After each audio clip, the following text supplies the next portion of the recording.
3, 2, 1. Yes. We're good? Nice. Morning, everyone. Thank you for coming in today. I appreciate everyone who travels, wakes up early, gets here consistently. I see a lot of the same faces that join us at our masterminds, but it's also the same people who are crushing it and doing great. So I do appreciate you guys being involved. This is just as much for you guys as it is for us. You know, we love having you guys in the office and training you on new things. It makes me sharper, but then you guys also get a lot out of this, so I appreciate it. Today we're going to do things a little bit differently. Tom gave us some really good material that we're going to be using for our That's So Random role play. So Jolie right now, she's in the process of putting everything together so that we can get our role play started today. So today's agenda is going to look like this. We're going to do the uncomfortable role play. So you guys have been used to doing the role play that you wanted and the stuff that you wanted to learn about. And then you guys coming up here and talking about it with your partner when you're role playing. Today we're going to do it a little bit differently. The topics are going to be picked for you, courtesy of Tom. He came up with some really good objections. You guys are going to learn how to handle those. And then we're going to talk about getting uncomfortable. We're going to have a roundtable discussion. We do have a guest coming in today. His name is Edwin. He's from a company called Junk Lovers. I don't know if you guys have ever heard of companies like this, like Got Junk and Junk Lovers. So what he does is he comes to your client's properties. He'll do a clean out. If you guys ever had an issue where the seller didn't clean out their house before they sold it and there's a bunch of junk in there, what do? Oh my God, you call somebody and you get them to clean it out. That's what you do. So it's good to have people like this in your Rolodex, and then you can get them in there and get the place done, cleaned up. Or even if it's before a showing, before a listing, and the house needs to be cleaned out. And then people are like, well, I don't know anyone. Well, now you do. You know somebody now that could do it. And then we have our announcements. So Jolie, you have everyone's name down? Okay, let's go ahead and start with the first person. First of all, guys, good morning. Good morning, everyone. Good morning. All right, I want to see you guys waking up. Okay, good. Make sure we get enough. Alejandro. Okay. This is what you... Yeah, how would you counter this? Okay. Let me see your topic. Okay, so Alejandro's objection that we're giving him is we do not want a sign on our property. Okay, so what does a sign do for you, first of all? Is a sign good for you? Is a sign good for you as the agent? Yes. Is it good for the seller? Yes. Okay, so you believe it's good for the seller, so why wouldn't you want to push the seller to have it, right? That would be something that you know is mutually beneficial for you and for them. So let's talk about that. Okay, Alejandro, I love you and I think you're a great agent, but I just don't want a sign on my house, man. I don't want those nosy neighbors knowing I'm selling my house. I appreciate it. I understand how you feel. I would feel the same way if I were you. The thing is, we'll be missing a lot of the buyers. Do you really want to sell the house? Yeah, man, that's why I have you here. I want to sell the house. But you know what it is just that, you know, when people see a sign in your house, they start thinking you're desperate or you're going to just take any offer for it, or that you're having a hard time financially. I don't want people my neighbors knowing that. I understand. I will feel the same way if I be you. But we'll be missing a lot of the buyers. Mm-hmm. And we will be missing opportunity. I mean, I want to bring you the most money for your home. Mm-hmm. So, it's always a good idea to actually have a sign, a physical sign in front of your house. You think so? Yes, absolutely. Doesn't it make the house look cheap? No, not at all, no. I can show you a property, $1 million property with our sign on top, front. Really? Mm-hmm, yes. Okay, so you think if we don't have a sign, we'll be missing out on offers? Absolutely, we will be missing a lot of opportunity. Okay. All right, Ben. You know what it is just that my old realtor, if they see that I'm selling the property with someone else, they're gonna call me and they're gonna be very upset. That's another issue that I have. Well, I understand, I appreciate that. Why he couldn't sell the first place then? Well, I never gave him the opportunity. I think he's really busy. He's a great guy, but I don't think he has the time for me, and I'd rather go with somebody that is going to be more focused on my needs. Absolutely, my priority will be filling out your needs. Mm-hmm. But yeah, we will definitely should put the sign in front of your house. So what do I do about my old agent? Do I give him your number? Yeah, absolutely. Yeah? So just give him my number and tell him I'm not telling him to bring me a buyer. All right, that was good. That was pretty good. What do you guys think about Alejandro's objection handling? Nice little part of it. Tell another time. I'll call your other agent and tell him that your house is on the market. Maybe he's got a buyer. Yeah. Rather than him calling you, telling you to call him. That's true. I think you gotta Make it personal, right? Make it seem like I care. Yeah. You have to speak more on the seller's benefits than the features. You did more features than benefits. I mean, you handled the first objection, you need more buyers, but how? Yeah, you should have been like Most sellers will, what are you talking about? You know, well, how are we missing these buyers? So you sort of have to take it that next step and answer the question before they ask. I would add, the benefit of having the sign is actually a 24-hour marketing tool to let everybody know that your house is for sale. And let them know that, you know, don't you want your house to be marketed 24 hours, 7 days a week? Oh, hell no. When I bought my house, I was actually in the area of town looking at a different house that was listed. While we were in that mode, we drove past it. I said, "Oh, I like that one's for sale. Can we call that person?" And we actually spent most of our day looking for signs so we can call them. So I mean, instead of trying to like sell the idea, you just people really use the signs to contact. It's a real thing. Thank you for the feedback. You can talk about money too. You don't wanna miss a buyer you really want to, by not having a sign, cause a lot of times the neighbors know people who may wanna live in the area. And if you don't sell it that way, you might be losing some money by not having a sign. You don't wanna lose money, do you? Or you can say, I can appreciate how you feel, and have had clients who have felt your way. But what we found is that by putting a sign on the house, we actually got the house sold a lot quicker for a lot more money. Is getting more money something that you're interested in? No, I don't like money. Feel felt found. Imagine. Feel felt found. If you ever have to revert to something, just think of Tom Feel felt found. Because people love making decisions based on what the group does, what other people do, the collective. They don't want to be weird and be different than others. So it would really help if you use experiences. Sometimes you could tell a story. Like, you know what? I used to think like you too, and I used to think that a sign does nothing. But I'll tell you what, I got an offer on a house when I was putting a sign on the house. How about that for, you know, the power of a sign? So yeah, this stuff works. You just got to give people examples. Not so much like listen to my word, believe me because I know, but give them examples, give them data, yeah, stuff like that, exactly. So I want you to stay up here. Who do we have next, Joy? So that way we can. Jennifer. Okay, here, put this on you. You want it back? You got it.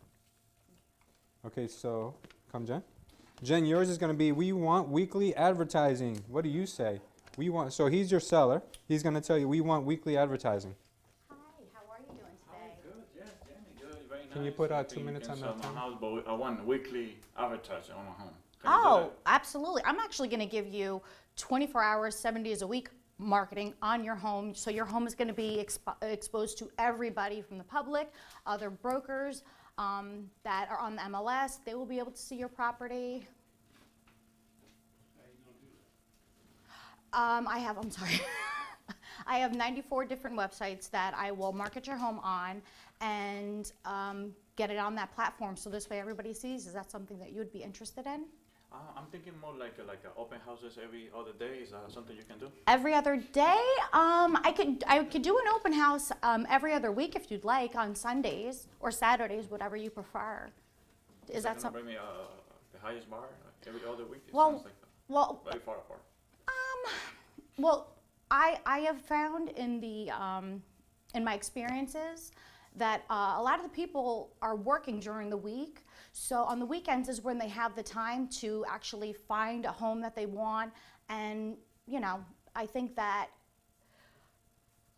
by doing it once a week on the Saturday and Sunday, we'll get more buyers than just nobody coming. Don't you want your house sold?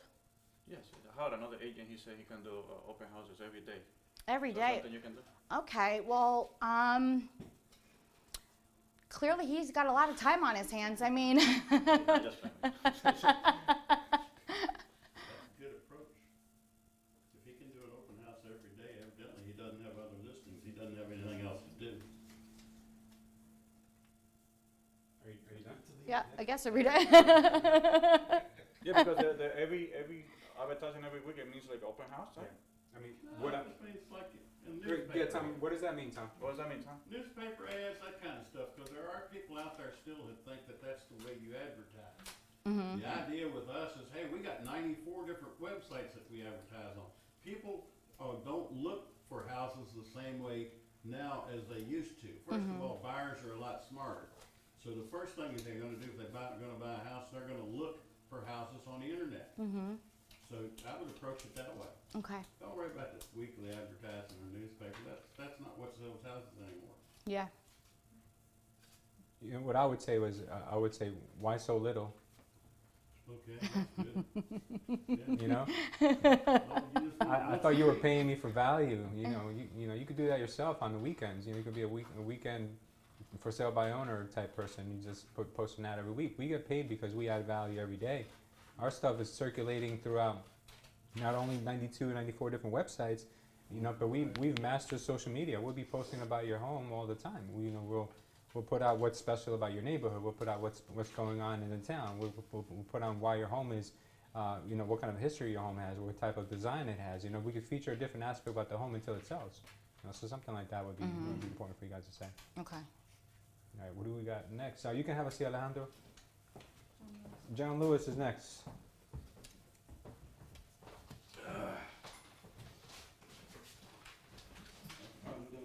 You could put me. I'm here for you, bro. Can you switch the mic to John, or whatever? I'll give you mine.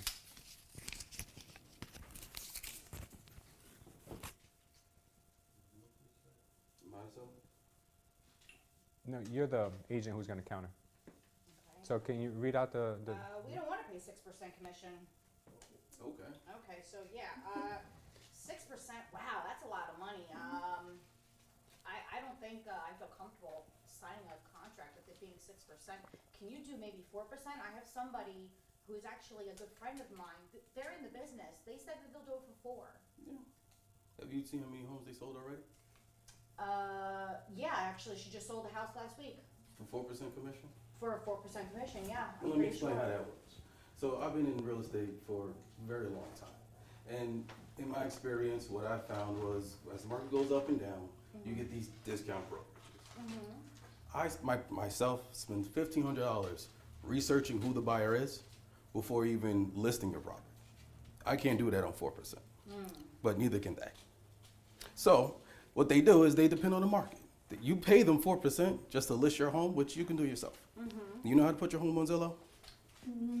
On Zillow, yeah, isn't it like just That's a couple basically what they're doing. pictures? That's exactly what they're doing, and you're paying them to do something you can do. I bring value. I'm going to do something you can do and they can do. Now, the Exactly. issue is I don't charge 4%, I don't charge 6%, I charge 7%.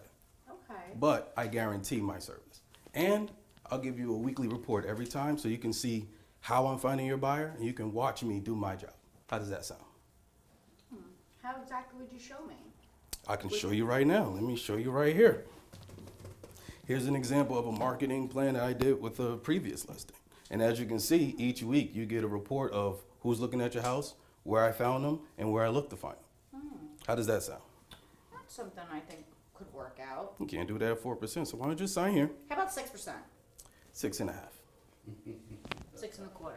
How about 8.5? Go ahead, sign here. Bam. Now, before anyone says anything, have you ever used that tactic Every time. in a real life scenario? Someone Every says time. no 6. So Every you time. really, so you don't act any differently in role play here in the office than you would in real life. I don't curse. Okay, no, in I'm real sure. life. Yeah, you're not cursing. Well, you're not really cursing that much here, but you would really say the same things you're saying. So it's not. So in reality, I would say you can't do what I do at 4%. That's literally my line. But if You she can't- said no, how about 6 or 5 or whatever, you would go back and say 6.5. Well, you would really say something like that. No, or- that I wouldn't do. So Oh, I actually okay. have in my pre-listing package, there's my marketing I can do at 5, 6, and 7. Okay. So it's basically once you start negotiating, well, why don't you just choose? This is what I can do at 4%. Nothing. Gotcha, This is gotcha. what I can do at 6. This is what I can do at 7. And the 7, just so you know, is like colorful and much longer. They don't read it all. prettier. It's color. It's pretty. Uh-huh. So it's like white, gray, teal. It pushes them to go for the 6, right? The 6 looks a lot better when you have it next to the 7. Well, I go to 7. I get Yeah. the 7. No, I've seen you get 7. No, but I haven't brought a 6 this year. And I only share 2. good. The reason I bring that up is because I want you guys to know that like John doesn't really he doesn't put on a show for you guys. He really does this out in the field. Yeah. All right, you guys got to build up to that. It's called having confidence. Confidence. Yeah, absolutely. So, sorry guys, go ahead. Are we switching? No, I think, anyone have anything to add to John's, I've got a couple of them for that one. Come on, let's go. You say that, you don't wanna pay 6%, is that right? Oh. Whoever, you're the. Oh, you want me to be the agent now? You're the Okay. homeowner. Oh, I'm still the homeowner, yeah. You don't want, No, that's you way don't too wanna good, pay that's too 6%, much. is that right? That's taking money out of my pocket. Is it that you've had somebody else in here that said they'd do it for less? Yeah, Yeah, oh, really? yeah, they said they do it for 4. Okay, well, let me just set this scenario for you. How about if we find a buyer for your house and you're negotiating the sale price of your house? You need somebody that's a strong negotiator, right? I would hope that they are, Well, yes. that guy that negotiated his commission, how did he negotiate it? Very He quickly. gave his money away. He did, yes. He's gonna ask you to give your money away. So what's more important to you, paying 6% and getting the most money in your pocket at the closing, or listing it for a lesser commission? You wanna get the most money in your pocket at the closing, right? Yes, sir. Okay, great, let's talk about 6%. yeah. Still Now- about 8.5. I think the key with any of this is going last or being last and not letting anyone else come in after you. Right. Because if you're gonna go first and then there's someone else coming after you with a 4, they're gonna be like, oh, I'll just go with this 4. So I think they need to meet. If there's ever a situation where you guys have to go to a listing appointment, and you should ask them, how many agents are you interviewing? I'm interviewing 3. Okay, no worries. I'd like to go last. That way I can show you everything. After you've already seen what everyone does, you can see what I do differently. I think they'd give you the courtesy to go last, and once you go last, you just crush everyone else's percentages or whatever. If you have a good Yeah, presentation, but if you go first, the chances of you getting it, I don't think are as good. Just keep going with this objection. The main sticking point is if they want the most money. Sometimes they don't. Sometimes I've spoken with sellers that don't like probates. They don't care what they get for it because it's not their 'Cause it's not house. their home, yeah. And they're not gonna get top dollar because their 90-year-old It's grandmother outdated. lived there with wallpaper and carpet everywhere. So they know it's not worth a lot anyway. So that 7% don't fly in that point. So Okay. I can't use that line there. But Got it. then discounters they kill that. Yeah. Discounters then you have to switch to an iBuyer. There you go. Okay. You talked about that We're last gonna week. we're gonna talk about it Okay, today. okay. I'm holding to it. All right. So next, next? who do we have? Kenny, you're next, sweetheart. The newbie, get up there and do it. Come get some. Okay. Come get some. There you go. So read out loud what the objection is. So the seller does not want a lockbox. Okay. So John's your seller, and he's telling you, I don't want a lockbox on my property. Do I live there? You come up with it. Yeah, yeah. Because you know what? If you didn't live there, I think that'd be pretty pointless. But if you do live there, because you have, your sneaker collection, you have all this other stuff. Okay. So go ahead. All right. I mean, that sounds all nice and all, but I don't want a lockbox in my house. Well, let me ask you why. Because I've had it listed before. I had people in my house touching stuff. You see this? This is custom Fabergé tables. They were touching it. They didn't put gloves on. I want to be here when they're walking around. I don't trust people in my house without me here. Okay, well, it really will cut down on the time and the opportunities to show people your house. So you would not get it sold as quick. Yeah, If you have a that's lockbox, it fine. allows me or other buyer's agents to show your house, get it sold much quicker. I can understand, but I have a custom house. You see this? This is a guaranteed bare oak. I got this from Yellowstone National Park. Cut the tree down myself. This is a custom home. It's going to take a while to sell anyway, and I'd rather be here. It'll make me more comfortable. I can appreciate that, but I assure you, it would benefit you greatly to have a lockbox and allow those showings. No, that's okay. I'm a little stuck here. What would you guys add to this? Features versus The value.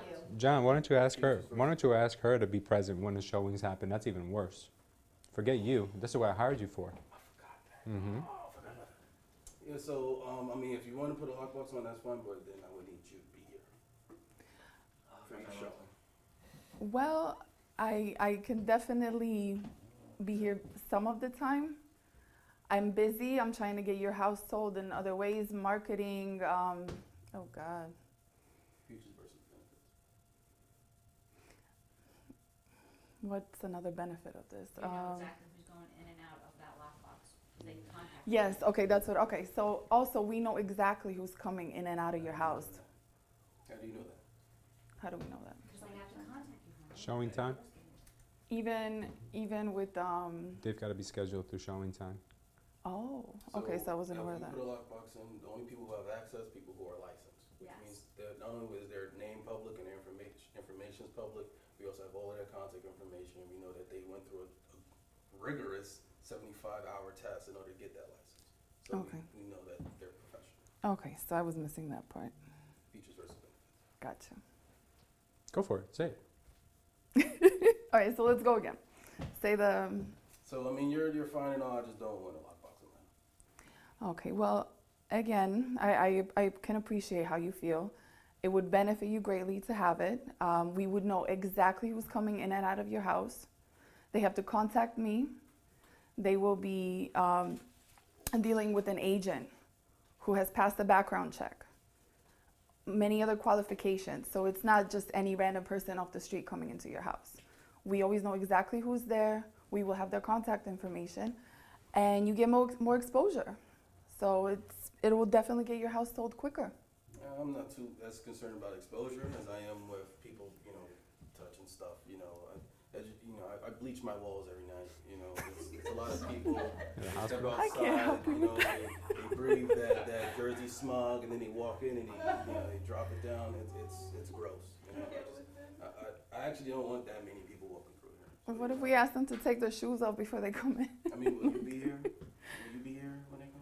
I can be there some of the time, definitely. I mean, can you be here all the time? Because I just don't like people just roaming through the homes. I got my custom fire alarm up. You see that? That didn't come from Home Depot. That's William and Sonoma. Okay? No, It's but a I can William and send you Sonoma the fire contact information of the agent that will be there. And that way, if you have any concerns, you can contact them as well. I mean, can we bleach him before he comes in? Or sanitize these people? I don't leave hand sanitizer. I mean, can they, just don't want them touching stuff. Come in, there's fingerprints. We can possibly do a hand sanitizer prior to entry, but that's about it. They just not coming with a lockbox. They can just when I'm home, they just come back.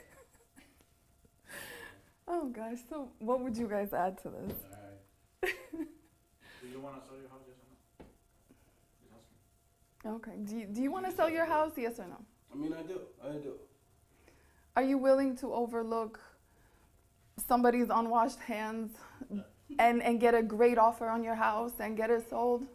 Not while I'm living here. I mean, I have to live here. This is my home. I don't want to live with other people. But you said you want to sell your home.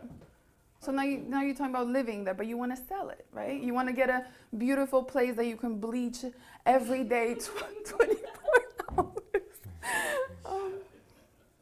We're gonna get this sold. We'll bleach it right after the showings. Really? You'll come bleach my house right after the show? If we have a great offer and you accept the offer, yes, I will bleach your house. I can't. You had the perfect line. Well, you're moving, aren't you? You're moving, aren't you? Why are you worried about the condition of the house? You're moving, aren't you? Yes. Are you trying to be here? Trying to keep your house sanitary? Trying to keep your next house sanitary? Overly sanitary. So that was your. I'll try to get it. I don't think I'll ever encounter a seller like that. Are you? Oh, really? You'll encounter some crazy people. People was like, don't step on my carpet. It's not your carpet. Well, the carpet, I mean, if they have like a white carpet but bleaching walls, like. I've sold homes that people say, I don't want people walking in this room. Okay. Oh, I got that all the time. Right? Oh, yeah. Oh, you can't come in this room. Why not? So put up a fence. What do you want? Stupid. You selling a house without the room? Whatever. But yeah, it happens. Questions? What would you guys add? Like, if somebody was that difficult, like, what would you? I would have just said, because I've heard Louis say this to people, if they don't want a lockbox, I'd be like, okay, that's fine. So I guess you don't want the most for your house. That's what I would just be like. 'Cause Okay. it's at the end of the day, it's their house. If they want to sell it, it's up to them how much they want to get an offer for. John? No, that's a good one. That would really cut down on the You work a regular conversation. job in New York, is that right? Yes. Okay, so you're there, what, like 12. Yeah, and a commute, another hour or two, right? That's what, 11 hours? Mm-hmm. Okay. Sleep 8 hours a night, is that right? Mm-hmm. That's 19 hours, 20 hours. So 20 hours a day, your house is off the market. You only got 4 hours a day. Without a lockbox, you only got 4 hours a day to sell it. It's fine. I'm home on the weekends. If I can show you how, if I can show you, I didn't say tell you all this stuff now, you have a lockbox. If I can show you how the lockbox works, would that take care of your problem with the lockbox? You're gonna know who's here, when they're here. They're gonna be here with a licensed agent. It's not like you think, okay? I mean, I'm home on the weekends. Most people see homes on the weekends. I think it'll work out. All right. You'll never miss a buyer just because your house is on the market 4 hours a day. Is that what you're telling me? They'll see it on the internet. Huh? They'll see it on the internet. 4 hours a day? Oh, no, I'm not showing it during the week. Just the weekends. Oh, just a weekend. Just the weekends. So you're gonna miss every buyer that goes out there during the weeks, right? So 5 days If they're a week. around during the hey, week, they don't have a job. 5 That's days okay. a week, your house is off the market. Is that what you're telling me? Sounds good to me. Well, it doesn't sound good if you wanna get the most money for the house. Yeah, my Yeah. custom, with my custom fireplace. I don't That's care. original Hey, Moses I oak wanna tell you, on I'll that tell you something mantle. about Okay? buyers. Let me tell you something. That mantle came off of the ark. Let me tell you, Okay. let me tell you something about buyers. Buyers care about one thing. You know what that is? Seen the house on Saturday. No.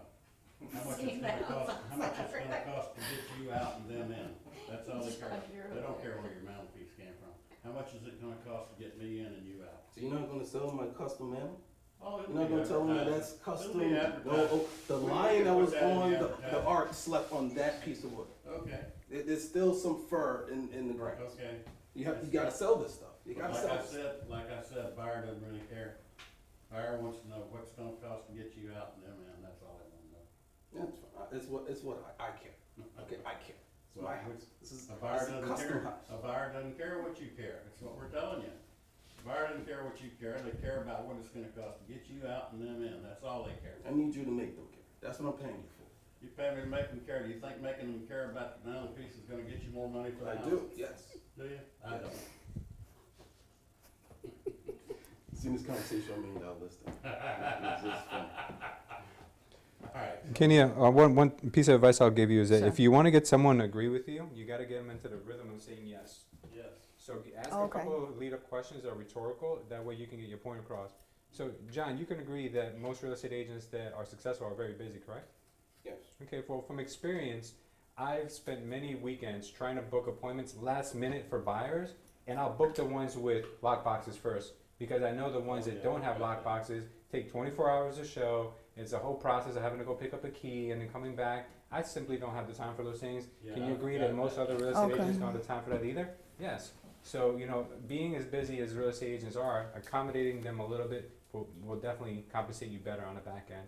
That's the then- best one, right? Yeah, I think if you can Yeah, get them to that's- like that's a agree, good getting them to go there. It's not, look, some people you don't want to work with. If you find someone that says, I want to bleach my wallets every day in real life, you may want to walk away from that listing. John is preparing you for the real world. But you do get those out there. But most sane people will agree with you when you bring up good points. But that was good, John. Very good, Kenya. You guys did an excellent job. So just pass the mic. You can hold on to the mic. We'll see who's next. All right. Who's next? Oh, it's me? Oh. This says it was shared 4 times, but I can't even read what That was hilarious. it says shared though, so I just want to make sure we're shared it to our channels. Oh, I got a thing, I right? want my walls actually white. alright? Which one do you I have? don't want mother of pearl, okay? So,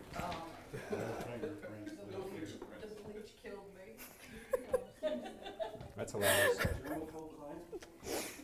Yeah, there's some weirdos out there, for real. Oh, please don't sit on my coffee table. Yeah. Please don't put your folder on my coffee table.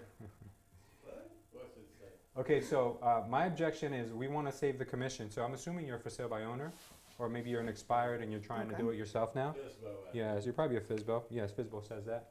So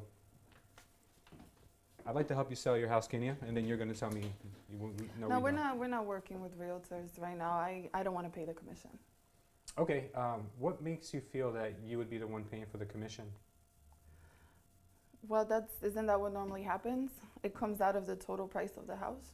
Well, partially you're correct, but also it depends on how you look at it. Now, yes, the commission does come out of the proceeds of the sale on the seller side, but at the end of the day, if you have a number in mind that I can tell you that we can meet, and we can exceed that by also adding our commission on top and getting the most marketing for your home, don't you think you'd be an advantage at that point? I still think that we could do this ourselves without having to pay anything. Okay. How much experience do you have in selling homes? It can't be that hard. Okay. Do you have a full-time job? Yes, What do you do? I am a teacher. You're a teacher? Yes. Okay. How well do you think I'd do if I went into your classroom and picked up where you left off? I mean, I teach first grade. I think you'd be all right. I think I'd be jumping out the window by noon. Well, what I'm trying to get at, Kenia, is the fact that I do value what other people do. So, for instance, you're a school teacher. I think that's one of the most undervalued, most important jobs that exist out there. And I feel the same way also about real estate agents. We do bring a lot of value to clients, and that's why we still exist. Do you feel that the internet has made life a lot easier? Yes. Okay. If we were really there was really no value to us, don't you think our job would have disappeared many years ago? Okay, I see where you're coming from, but I can also put it out there on the internet. Absolutely, you could. You know what happens when you put it on the internet? Let's say you put it on Zillow. Actually, I'll give you a list of websites you can put it on. Do you know what happens? No, what happens? Exactly what's been happening for the last week. You're going to get bombarded with other real estate agents calling you. Buyers don't call you. You know the reason why? Why? Because 95% of the transactions that happen in real estate happen with the assistance of other real estate agents. So buyers are not looking for their own homes and contacting other agents. You know why? Because people don't want to reach out to people they don't know. They would rather stay within their circle of comfort with the people who are representing them and have their agents do the work. So by you trying to save the commission, what you're doing is you're excluding 95% of the buyers out there. And don't you think that there might be a higher offer on the table if you open up? Possibly. How fast would you be able to get it sold? Or as fast as you're willing to sell it. Recently, I worked with a client who I gave them 3 options. I gave them a 30-day sale price, a 60-day sale price, and a 90-day sale price. How fast do you want to sell it? As within 2 months. 2 months? Okay, so let's look at the 60-day price. My 30-day price would be between $300 to $325. My 60-day price would be $325 to $350, and my 90-day price would be $350 to $375. So we have to be right in that $325 to $350 mark. Does that sound appropriate to you? It does. Okay. It does. All right, I can have my photographer here this weekend. What time works best? Close. Okay. I would go for that. Okay, good. So Yeah. that's kind of how you approach it, guys. You're gonna have to throw a lot of facts at them, and then just let them kind of corner themselves into where they need to be, not where you want them to be, but where they need to be. So, anything you want to add to that, Tom? Well, in my book, there's a class in there, a section in there about FSBOs, and on page 8 that starts 10 ways to discourage a FSBO. One of them, for example, is there's 4 kinds of buyers out there. The serious and in a hurry buyer, like the transferee. Mhm. The serious but not in a hurry, like the guy that has to sell a house in order to buy another house. The third one is the bargain hunter, which is what you're gonna see most of, because the bargain hunter comes to look at your house, say you want $300,000 for your house, he takes 6% off of that as an asking price. So it's actually, he's saying around 280. So if you see an ad based on a list price of 280, you know you're gonna get a low offer. So that's one way. You're gonna show it yourself, is that what you're telling me? Okay, how many qualified buyers have you had come in your house since you've been showing it yourself? The answer I'm is not you don't sure. know. The answer is you don't know. There's people seeing your house, you don't even know whether they're qualified to buy your house or not. Okay? Let me tell you another thing. There's other houses listed in the neighborhood, all right? They're probably listed at a less price than yours is. And so you're helping to sell the whole neighborhood, because an agent comes in with a buyer, you know the first house they're gonna show? They're gonna show yours, so they can show the value of the others that they're gonna try to sell. So they're selling other houses over your house. Yeah. So that's another one.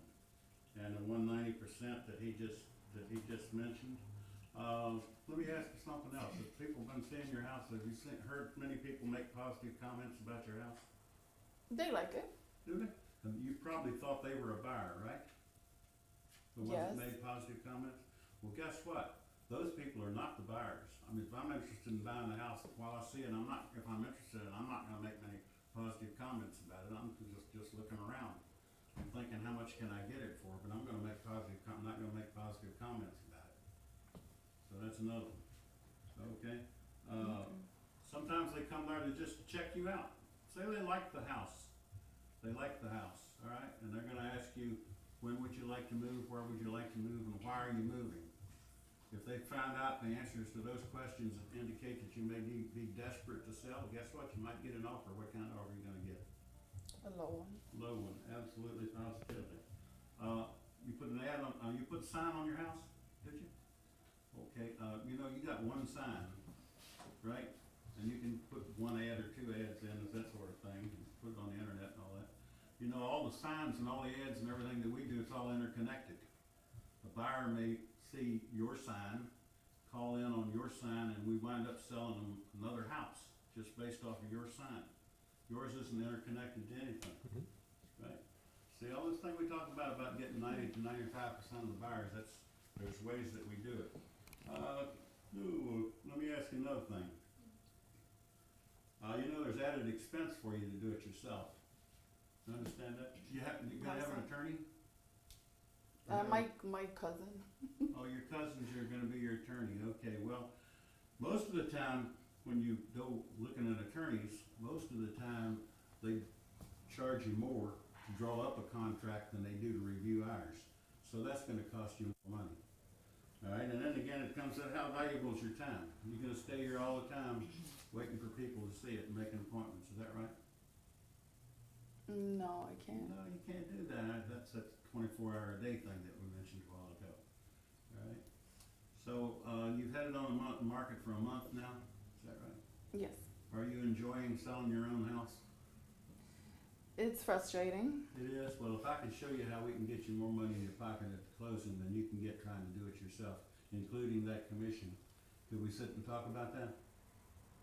Sure. Okay, good. What time? Exactly. There's a lot of different, There's a lot of different things that we can talk about this one. Yeah. Yeah, FSBOs definitely are a disadvantage when they, Oh, yeah. the house is not a hot commodity. I mean, some markets, I mean, yeah, definitely good. Who's next, Jolie? Jolie's next? Rookie of the year? Okay. What is yours? Seller says, we want to wait until the spring or the fall, and you say, okay. You would say okay? Yeah, but just Okay, to that was guarantee, easy. Can you sign the paperwork now? Huh? Can you sign the paperwork now and I'll call you in a few months? Well, you know what? That's not such a bad approach. That's not a bad approach. Why don't we go with that? Okay, well, listen, Miss Joelle, I don't feel like marketing my home on the market now is at an advantage to myself and my family. I would rather just wait till the springtime because that's the best time of the year to sell homes. You're right, that is the best time to sell homes because everyone's worried about the holidays, coming Christmas, Thanksgiving. November, December, and even October is the hardest times to sell your house. So if you want to wait, we can wait, but if you'd like, you can sign the paperwork now. What advantage is it for me to sign your paperwork now besides you having a solid listing this coming spring? One more time. What advantage is in it for me? I mean, it just sounds like you just want to basically lock yourself into a listing for the springtime. I can prepare myself to make sure your house gets sold the first month of spring. How would you prepare yourself? Damn it, don't be hard on me. Okay. I don't know I'm this. gonna tell my kids the same thing. Yeah, it's a real world. I'd be doing a disadvantage thing.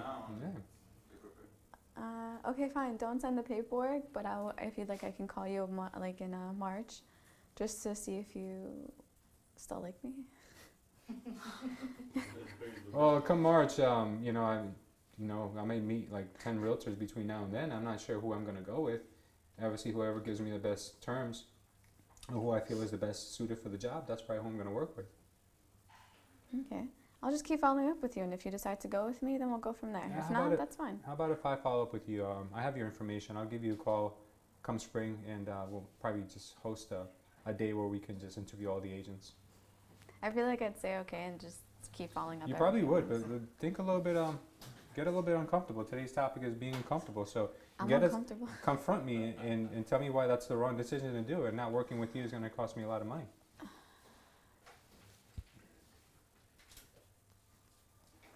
Okay. Well, I can market your home. I don't want to say better than anyone can because everyone has the internet, has a cell phone. But what I can do is I can guarantee my full attention. When you text me, it still sounds like anyone else can say it. Mhm. I don't want to say I have experience because I really don't. Okay. Nobody does. Huh? He has 16 years. I don't know how many John Lewis has. There's probably Him over and I 100 together years. have like 17 years experience. There's probably over 100. That's like that. That's like that question, how long you been in the business?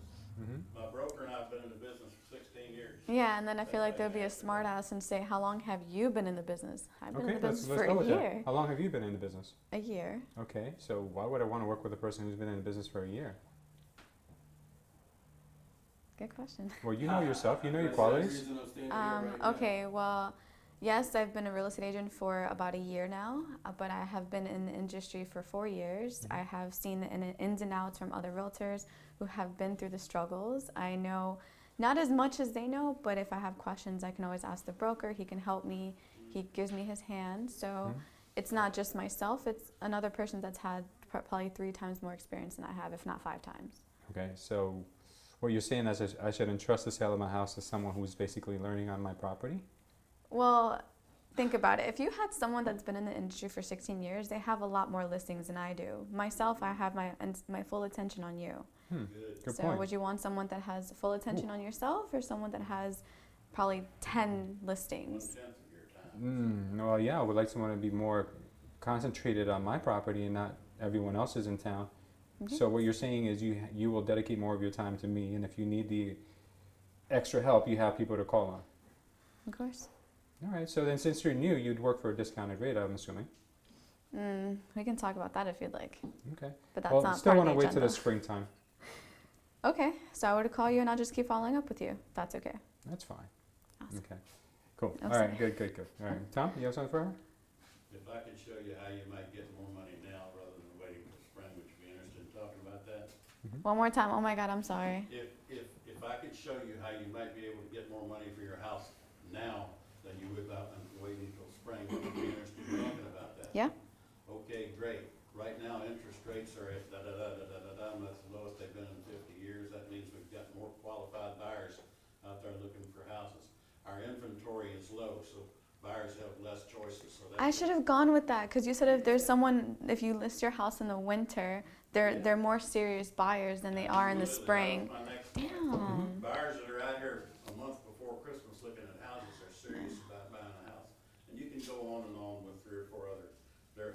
And then in the spring, you have to flip it. In the spring, you have to flip it. So it comes to spring, well, I'm not gonna do it till the fall. Well, then you gotta flip it around. Okay. Yeah. I do want to use John Lewis's approach to not lowering the commission part. I don't know how you do it, but you're good. You have to watch the replay. Yeah. So, okay, so let's just look at it from a different angle. What if I'm like 100% set on not listing in the winter? I want to list in the spring, not in the winter, right? And there's nothing you can say to make me want to put my home on the market in the winter because I feel it's not going to sell, and I feel like all it's going to do is accumulate days on market. How would you approach that in a different way? Would you say something differently? Besides, I'll follow up with you. No. Okay. I thought of something while I was up here, but I'll let John Lewis take a stab at it first. So first, why? What makes you think that? Keep in mind, I'm actually licensed. I've been looking at the market my entire career, my entire 1 year. I've been in business, and you've been selling how many homes? So Yeah. what benefit will it serve you to wait till the spring? 'Cause I can give you a bunch of negatives. I just feel like people don't buy it in the winter. Plus, if it doesn't sell, it's going to look really bad on my part. I'm going to look desperate in the springtime. Really? Not only that, but I'm thinking as like a lazy person, like it's the winter. Not a lot of people here love the cold. I hear more people complain about the cold than the heat. So they're not going to want to leave their house to show their property. I'm sorry, have you lived in New Jersey the past few years? 26, yeah. Has the winter never been cold? So clearly, you're not the only person that lives in New Jersey. People live in New Jersey for a reason. They moved to New Jersey for a reason. They know this is not California. They know this is not Florida. This is New Jersey. So the people buying homes in New Jersey know what to expect in New Jersey. They're not just gonna, we're not hermit crabs. Yeah. We're humans. We get it. Don't worry about it. Listen, if you list your home today, what I'll do is I'll actually spend extra on preparing the listing, so to make sure it gets the maximum attention before spring, and we'll get it sold. Now, Now, question is, do you want to move during spring or you want to move before Christmas? I want to move after Christmas. I don't want to focus on We can that. arrange that. So let's get it marketed now. Let's get the home sold during Christmas so you can move right after. Does that sound good? Yeah. Fantastic sign here. Okay. Now, what if I'm physically not ready to move till the spring because I'm doing repairs on the home? Christmas is a big thing for my family. They all come from all over the United States and they stay with me for the holidays. So I really can't sell it until the spring because it's just not logistically possible for me. How would you approach that? I'll just say okay. We can You would just wait. say okay? Yeah, we can wait. Anyone have any It's the suggestions if seller, anybody I gets mean- that? Roll backbone, Jesus. Yes, Oh Tom. my gosh. Roll over. You say- can't you say force you've someone got to things move. do to your house? Huh? Yeah, yes, there's things to do to my house. Your house, is that what you're telling me? Correct, and I have family Well, coming over for the You know, holidays. we know what buyers, we're in the business, so we know what buyers are looking for. If you'll let me see your house, I might be able to show you some things you need to do, might get you a little more money for it. Might be some of the stuff you're thinking about doing you won't have to do, might save you a little money. You wanna make a little money, save a little money? Of course you do. Yes, okay. But I still don't want to sell it now because I have people coming over, so is it possible for you to just can follow do up with me in the spring? We can do the repairs now and wait till we get it on the market after the first of the year. Mm-hmm. Cool. All right, does anyone have, Joelle brought up a good point when she first came up here, is can we get them to sign the listing agreement now for the spring? You've done that Does before. anyone have dialogue for that? You? I mean, I can give you dialogue for that in a second, but this is about us, it's not just about me. There's a lot of different ways you can take that. Mm-hmm. So, I mean, depending on how much you really want that listing and what value you can bring to it. And what the seller's motivation, a lot of it would be due to the seller's motivation. So, depending on the home, you can always say, okay, fine, let's do this. Let's get the paperwork out of the way. Meanwhile, you know, while it's listed, we can go over different things that we're gonna do to the house to maximize value. Sign now, let me bring in my contractors to do the work, and I'll share the profit with you later. Like, there's a lot of different avenues to go on depending on how bad you want. So, I mean, if the home's in my farm and it's like there's a lot of different things. Yeah, it's all about delivery. Tom, you had something? Okay. It's all about delivery, so if you add enough benefit for them, it starts to become a no-brainer. So for instance, if Jolie said, listen, I understand you don't want to sell your home until the springtime, but can I ask you why? And I give them a reason that is obviously you can't argue it, you know, people are coming over, I'm not physically ready, you know, whatever, 100 things that you can come up with. I think what you can do is say, you know, John brought up a lot of good points, but some of the things you can say would be, well, I understand that the home won't be on the market till February or March, but there's a lot of things that we can do prior to that. So have you ever went to the movies and seen the coming attractions? Mm-hmm. You have, right? Doesn't it look so cool when you see the coming attractions for like the new Marvel movie or the new Superman movie? It looks really cool, right? Yes. So we can do the same thing with your house. What we could do is we can give sneak peeks. We can give kind of like a glimpse into what the home is going to be like come spring, but we could start the buzz now. Now, if we do that a few months ahead of time, what that's going to do is it's going to create anticipation. People are going to be buzzing to want to see that house. We're going to have agents calling the office to want to make appointments, and they can't yet. So what we'll do is we'll collect a long list of people who are interested in the home, and when it comes on the market in the spring, we can email blast everyone who's been interested in the home because we've been marketing it off market. We've been doing like an exclusive marketing campaign, and then once those people are alerted, you're going to have a revolving door of people at your first open house. The home will be sold not only quickly, but for the most money possible. Doesn't that sound like a good idea to you? Yeah. Okay, so what we can do is we can get into what's called an exclusive listing period in which we can exclusively market your home off market, but then come springtime we can just roll into a traditional listing agreement. Very simple. I've done it many times with other clients. Does that sound like something you'd be interested in? Sure. Let's do it. So that's what I would do. Find a buyer. I would just show exterior photos of the house, maybe nicely decorated portions of the house, different angles, a different spin. Maybe one day me out front, in front of the house talking about it. So many different avenues you can do for marketing this home for 2 months ahead of time before it's even on the market. Then once it comes on the market, everyone who's ever left a comment on your post, anyone who's ever emailed in about it, any agent who's ever called about the property, you have all this, maybe you might have 10, 20 people who are interested, you already have a base to build off of. So it's a good way for you to overcome that we're waiting till springtime. So as long as you say it with you know, you have to say it with some conviction and authority. It was actually a good one. Yeah, I mean you have You to gotta know what you're saying and then really believe in it, and it can't be just grabbing it here Yeah. and there and everything. You gotta learn this stuff. some of the keys to doing anything when you're trying to convince people is giving them something they can relate to.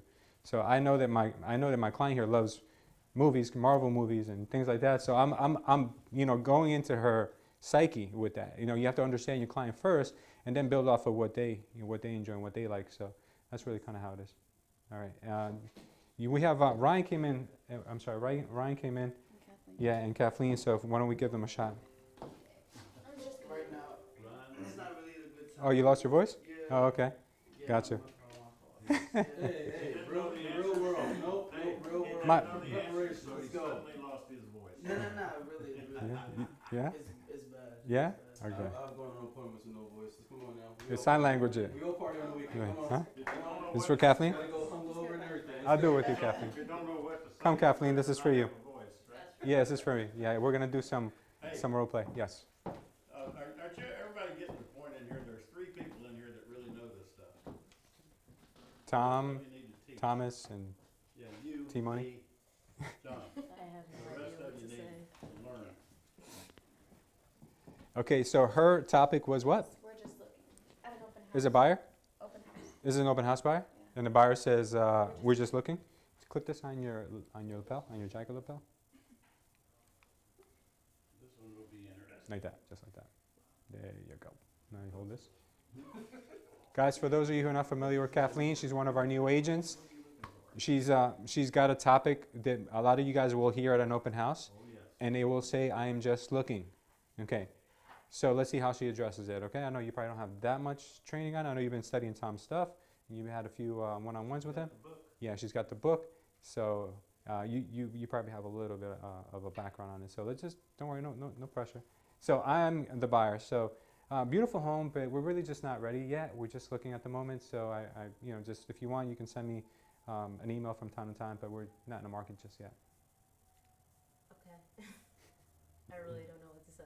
Okay. What brings you here?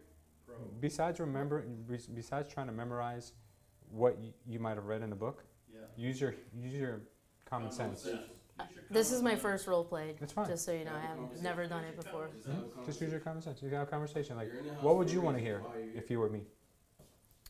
Have you ever been to like have you ever been to like the clothing store and you tell the salesperson, "I'm just looking"? Mm-hmm. What would you want to hear? You want to hear something of value, right? Yeah. Okay, so I'm just looking, Kathleen. I'm not ready yet. What exactly are you looking for? Well, to be honest with you, we really don't know, but I know that we like this neighborhood. We want a big backyard for our kids to play, and we need at least 3 bedrooms when we are ready. Okay. Is it okay if I give you my card? Of course. I already call have it- one. I took oh, a bunch okay. when I walked in. Okay. Nice picture.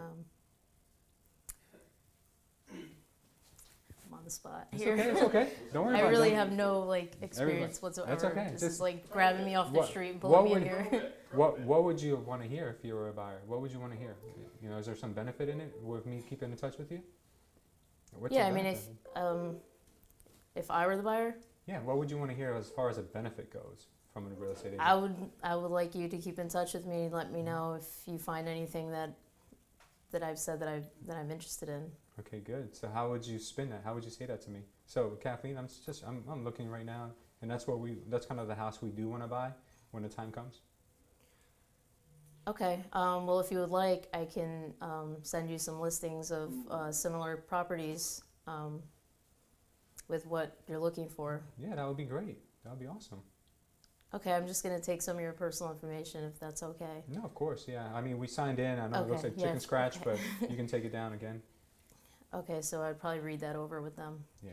to make sure that the information's correct. Yeah, correct. You would want to make sure of that you can legitimately read it too, because I think they do Read it that on back, purpose. yeah. Yeah. Mhm. Okay. Yeah, that would be nice, Kathleen. Thank you so much for the open house. It was a lovely house, and we're just not ready yet. Okay, that's fine. Thank you so much for being here. We appreciate it, and we'll be in touch soon. Good. Thank you. All right. See, that wasn't too bad, right? All right. You got to get over the first one. That's all right. Don't worry about it. So now, what the thing we do here is everyone's job is to just listen to you and give you some advice. Okay. So I'm sure, Tom, you have a lot of advice. Let's give Alejandro a shot. Alejandro, you have something that you could add? I was actually in a call, so I didn't listen to the whole. Okay. John, can you add? Yeah, so Leave that spider web alone. It's a real spider web, apparently. So why are they here? I mean, people don't just show up to open houses for the hell of it. Because they're interested. They're not going for the cookies. Mhm. The wine isn't that good, right? So they're there. They walked in for a reason. If people don't even get out their cars to go pick up food, right? So you drove all the way over here to get out of your car to come walk through this house. That's an energy. If you had the choice of going into Wendy's or going through the drive-thru, you sit in line at the drive-thru. Yeah. So you gave yourself energy. You had to use energy to come in here. That was effort. Why did you expose that effort? That's the only thing you need to ask these people in different ways, obviously, Right. when they walk in. Right. Why did you come in here? Oh, we're just looking, we're interested. That's fantastic. What's holding you back? That's fantastic. What brought you into this house? Why did you pick this house? What you like about this house? Walk around, tell me what you don't like about this house. But before they leave, you need to know, why did you decide to come? What is it? Oh, we're just looking. We're just started. Where in the process are they? How long have you been looking for a house? But like you said, probe. It's just probing. They're in here for a reason. Right. Your only determination when doing an open house is talk to each and every person about why they decided to come Find in. out why they came there. He might be a nosy neighbor, which means he's selling. Ha ha, gotcha. Right? He might be, oh, my grandmother lives around the corner and I wanted to see, how this house is compared to her. So, believe it or not, a lot of people go in open houses because they're selling next door, because they're selling the area. If he does he already live in the neighborhood? Why is he choosing this neighborhood? Where does he live now? All that other stuff to help you build rapport down the line. Right. But your whole conversation, don't think about exactly what to say. Have a genuine conversation about why the hell did you walk into this house? Did you want to test out your new shoes? What's going on? Yeah, people could have just gone on Zillow. They could have just went on Zillow and looked at the pictures of the house. They didn't have to come in. If they came in and they're telling you they're just looking, it's because they don't want to build a relationship with someone they don't know. Right. It's an uncomfortable feeling for most people. You're being interviewed. Yeah. As a realtor, you're being interviewed. Yeah. You can have a seat, brother. Can I ask you guys something that Yes, pertains to that scenario that I had this weekend? So I had two ladies that came in and I asked all those questions and I was getting that they're renting, they're looking to buy. It was a lady and her mother, but they're waiting on some money. They have not been pre-qualified yet, never met with the lender, but spent the most time out of anybody at an open house. Took pictures of everything, went outside, checked all the banisters. I mean, like really meticulous. Where do you go from there? And I have contact info, but it's like, do you think that they were maybe deceitful about their financial situation at the time? Were they just like interviewing me or The exact same thing. So there's no trust. They don't trust you, so they don't want to get that deep into you. But they're there for a reason. Now, only two people do that much research on a home that they didn't even put an offer in. Cat burglars and serious buyers. So they're either casing the joint to rob it in a few days. Can someone turn off their phone? That's mine. Oh, So Sorry. they either That's fine. Forgot to planning on turn it off. robbing it soon, and they wanted to get the schematics, or they're planning on buying something in the next few months. Your job is to figure out which they are, but it's the same line of questioning. Why did you get out of your car today? Empty house. Tom? Yeah. Really, still the fridge. Yeah. What the pipes? So they say, we're just looking. Yeah, but Okay. waiting on some money. Well, then I'd have to probe the source of the money. Yeah. You say you're waiting on some money? So is this money gonna show up? Where's it when are you gonna get it, how are you gonna get it, and so forth? What tree is that growing off of? Yeah. That's not being too No. If that's all, so that's all that's holding you back, right? You've got some money coming in that you won't get until, when did you say you're gonna get the money? January 15th. Okay, great, so then you'll have the money, is that right? So you'll be ready to buy a house then? How about if I show you some houses before da-da-da-da-da? How about I get you some grant money to fill in the gap? Yeah. How about we apply for some housing assistance since you're a first time Wait, homebuyer? but you would show houses without pre-qualification or Hell pre-approval? no. I didn't hear that right. Not just a regular buyer, no. This is a different scenario. Okay. Tom? Could I tell you how maybe you wanna do Hmm? this? You say you're just starting to look, is that right? Me? Or whoever? Oh yeah, I'm just looking right now, Tom. Just I'm looking yeah. right now, okay. How long you been looking? Seems like forever. Seems like forever. Do you own a home? No, I do not. And so you've never owned a home? We So just. you're a first time buyer, right? Yeah, absolutely. Okay, so now I'm gonna probe how serious you are about buying a house. How long have you been looking? You said it seems like forever. Was that right? What are we talking about, a year and a half, or? We started looking online about a year ago. Started seriously scouting maybe 3 months ago. Have you seen many houses? Say probably a couple dozen. Seen a couple dozen? Mhm. Have you tried to buy anything? Not yet. No, it just doesn't seem right He's yet. not a serious buyer, Mhm. folks. He's not a really serious buyer. He's just Yeah. a looker. Yeah. But if he'd given me short answers to that, like, well, we've been looking a month or two, and I said, have you seen any houses you like? And he said, yeah, we've seen a couple that we like. Mhm. Have you tried to buy anything? That was the next question I asked him. Mhm. Yeah, we tried to buy one, but we didn't get it. Oh, really? Could you Yeah. tell me what happened? Da, da, da, da. Yeah. So now I got a serious buyer, Of course. as opposed to a not so serious. And then that leads into how to try to close to sell that house, to look for buying signs and so forth. Absolutely. Kenny, one thing you have to remember is that you do not get paid to show houses. You get paid to sell houses.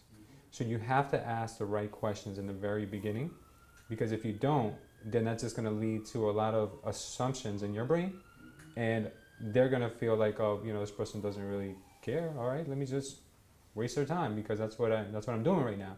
So the quality of your answers are going to depend on the quality of your questions. So ask them the right questions in the beginning, and then you will get. What I did a lot of in the beginning, and I'll give you an example of what not to do, is I was a yes man to everybody. I said yes, yes, yes, yes, yes, yes, yes, yes. I'd show everybody houses. I had a client who finally broke me. I worked with him for over 2 years, showing him houses all over New Jersey. I finally sold him a house in Kenilworth. Thank God I sold him a house. But when I factored in the money that I made on that client, I could have probably made more money working at Wendy's. It was ridiculous how much time and effort I put into it. But he taught me a very valuable lesson, which is you have to measure people's, number one, their timeline. Right? I didn't really care about timelines, their motivation, how serious they are. Even though he was serious, he checked off that bucket, he checked that off, but he didn't check off the timeline thing, because he was not in a rush. He just wanted, he was one of those people who overanalyzes everything. At the house, yeah, I love it. 5 minutes later, I think we're just gonna wait and look at more houses. So those type of people, they live with a lot of fear and doubt. So if you're not the type of person to sway someone's thinking, if you're not good at saying, look, you're gonna be scared, it's okay, it's natural, but you have to make a decision. Making a decision is better than making no decision. If you can't sway people into doing that, then just work with people who are motivated initially. Later on, when you become a strong agent, then you can work with people who are maybe on the fence, and you can work on getting them. Like Genius is really good at getting people off the fence, because he kind of tells people what they need to hear. A newer agent may not have that skill set yet. So in the beginning, you want to probe them. How soon do you want to buy?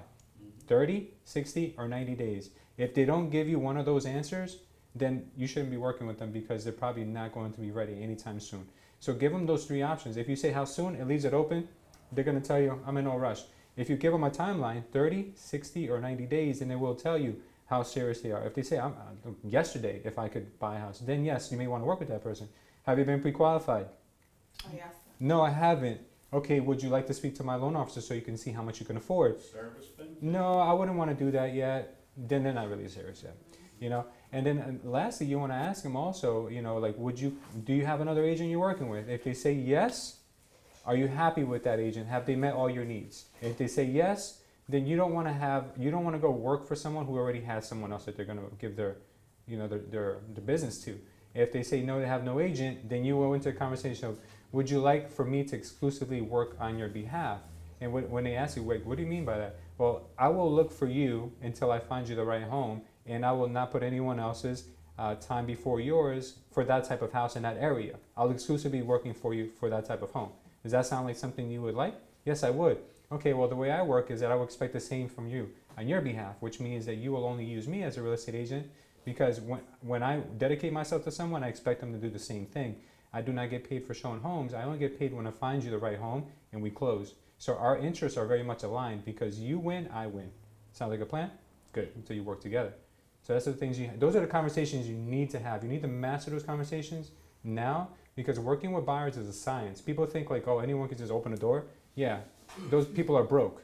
But the agents who have realized how to converse with buyers are the ones that are killing it with buyers, because they don't work with every buyer. They just work with the ones that are motivated. I sat with an agent once, and I had her get rid of half of her buyers. And I said, get rid of those people and just work with these. And she did a lot better by just working with the ones that were motivated. Tom? Exactly what he's saying, along the same lines. Once you get to a certain point with them, you can use the words top priority. I'd like to make you my top, I know you're gonna buy a house. I'd like to make you my top priority buyer. That means as soon as I see a house that I think you're interested in, you're the first one I'm gonna call. You're gonna have every chance to be the first person to buy a house. Yep. But what I really wanna do is make a trade with you. Wanna make a little trade? They're gonna say, what's the trade? Well, here's the trade. I told you, I'll make you a top priority buyer. All right? That's what I'm gonna do for you. As far as you for me, if you're out there looking at houses, at Sunday open houses and so forth, that sort of thing, you find one you're interested in, first thing you're gonna do is call me and buy it through me. Does that sound like a fair trade? Good. Kathleen, back to you. I'm sorry we took the spotlight away from Yeah, you, but we went in a whole tangent. But this is some of the things you could have used. So if I said, look, I'm just looking right now, you started off by saying some good stuff. What kind of house are you looking for? Well, I like this kind of house. I like the yard. I like this neighborhood. I need 3 bedrooms. Okay, so then I would probably, if I was the agent, I'd say something like, you know what? I think I'm going to have a couple homes coming up pretty soon. If not, meet someone from my office. Would you like to come in someday and meet with me for a cup of coffee and we can see what's coming up? If they say to you, yes, I will do that, that means they're serious. If they say, no, I don't have the time to do that kind of thing, that probably means that they're really wishy-washy, they're not worth your time. So that's how I use to filter a lot of people when I work with them, is if they're willing to dedicate time into the process, then that means I'm willing to dedicate time into them. If not, you just put them on a drip campaign and let automation work on them until they're ready. But if you ask the person, hey, listen, that sounds like a house that we're going to get pretty soon. I think I heard someone in my office talking about something like that. Would you like to come in and spend some time and we can go over the inventory that hasn't hit the market yet and maybe we can find you something? If they say yes, they come in, make the appointment, they come. Now you've got face-to-face with them. You spend 30 minutes to an hour with them. Now they feel like, okay, we're on the same team. Once you do that, it's game over. That's your client. You talk about pre-qualified, pre-approval, Yeah. everything at that time. Exactly. So your objective when you meet people is have them take the next step with you, right? Yeah. So let's just say you give a dumb example. Maybe you guys have to kind of work with me here. If you met someone that you liked at the gym, what's the next thing you do? You make a date. You go on a date, right? So that's what it is. It's your date with the person. You get to know each other if you're right for each other. At that next meeting, you're gonna figure out, yes, this is someone I want to work with. Or you're gonna figure out, oh my God, this person's a hot mess. They have no credit. You got laid off from their job 6 months ago.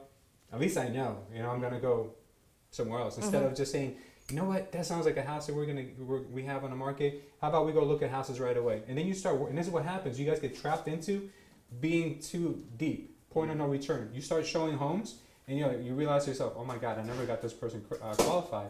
Oh my God, I don't know if this person's motivated or serious. But you've already shown them 3 homes, and they keep calling you, and you're like, oh, I feel so bad cutting them off now. If you would have first met with them and said, what is it that you're looking for? How's your qualifications? Right at that point, you could have said, listen, you're about 6 months out before you can buy a home. And I can't show you anything. If you want to look at stuff, open houses, great. Here's my cards.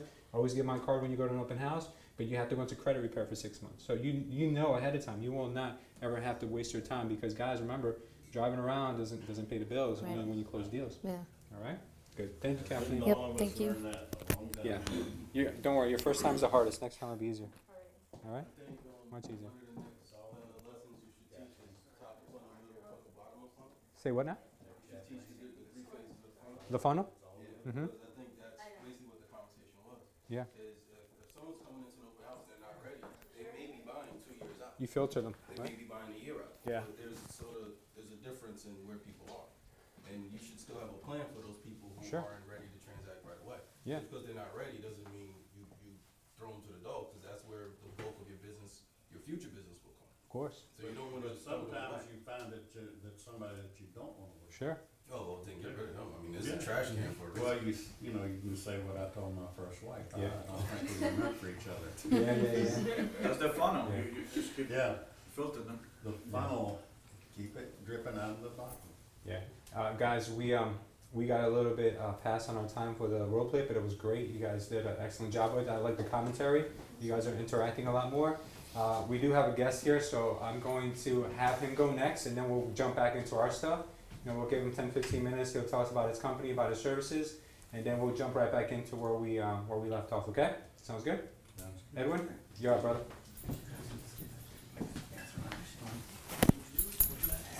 Just clip this onto your lapel here. Put it here. Just hold on to this, okay? Go right ahead, brother. Guys, please listen up. We have Edwin in the house, special guest. Hi guys, my name is Edwin Gutierrez. I have junk removal service here in Central Jersey. We take care of Somerset, Union, and Middlesex County. We're eco-friendly. We try to keep everything out of the landfills. So we're trying to build a relationship with realtors to see if we can strike up a relationship to help you guys. What we do is we go in, we take everything out, everything is donated, and what we try to do is, try to help you guys sell the house quicker. We do same day, so if you're in a bind where you need, the house, cleaned out right away, we can do that too. Yes. So our minimum is 120, and our full truck is 630. Okay. Anywhere in between that. So, and we do get donation slips to the people if they take anything out. So that's pretty much it. It's pretty simple. Are there any questions? What do you see real estate agents using you the most for? Definitely junk removal. Junk removal? And also staging. We do staging too. So if you needed to get the stuff out of the house and do some type of staging, we do that too. Oh, so you take out their furniture so that it could be staged with nice. Correct. What do you do with their furniture? Is that stored or is that? It's donated actually. Oh, donated. Yeah, we try to donate everything we can. Got Then when we can't donate everything, then it goes to the landfill. Gotcha. Yeah. Same day service sounds like something you guys would use if you went to a final walkthrough and the house is full of garbage and the seller never cleaned it out. Right. Correct. That's something that you guys Definitely, so you can get it on the market quicker. No, not on the market. Final walkthrough is the day of closing. You go and you look at the Right. house and make sure it's in tip-top shape. And this has happened to me, where the seller leaves a bunch of stuff in the garage, in the basement, and they feel like, oh, let them handle it. And the buyers don't go for that. Right. The buyers Well, don't cancel closing. Exactly, and we did come across a few things where we left our yard sign in the front yard, and then the buyer didn't use it, but the seller did. So they came in and said, well, I can't get rid of my stuff, and they saw our yard sign, and then they called us and got rid of it. So Okay. we do hot tubs, anything you can think of. Anything. So what type of debris, like they see bricks, construction? Correct. What type of debris? It can be Anything, a pool, we can take down a pool, hot tubs, swing sets. What do you guys do with hazardous materials such as like paint or, I don't know, stuff like that? We do get rid of them, but there is a surcharge for that because Okay. they charge us. Okay. So like let's say a paint can, they're expensive. Paint can's like $10 a paint can to get rid of those. A mattress is $20.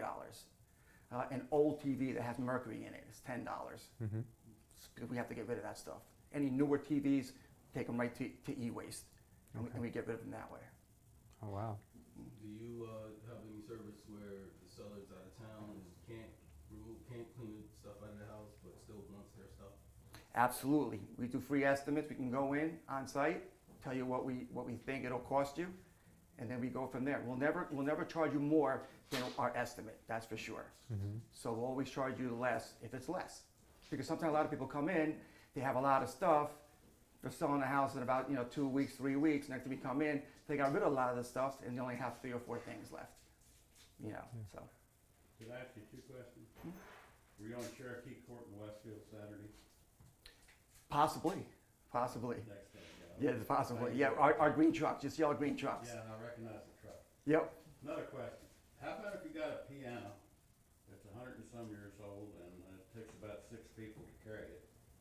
We will do that too. If there's a surcharge for that, we'll take it out. But a lot of times, it doesn't matter. I'm telling you, pianos are hard to donate, no matter what they are. This one would probably, Yeah, maybe an I ain't antique worried sir. about donating, I'm just worried about getting it out of the house. Right. You Yeah, come but with a we can crane? take it out So I could call you and say, come give me an estimate.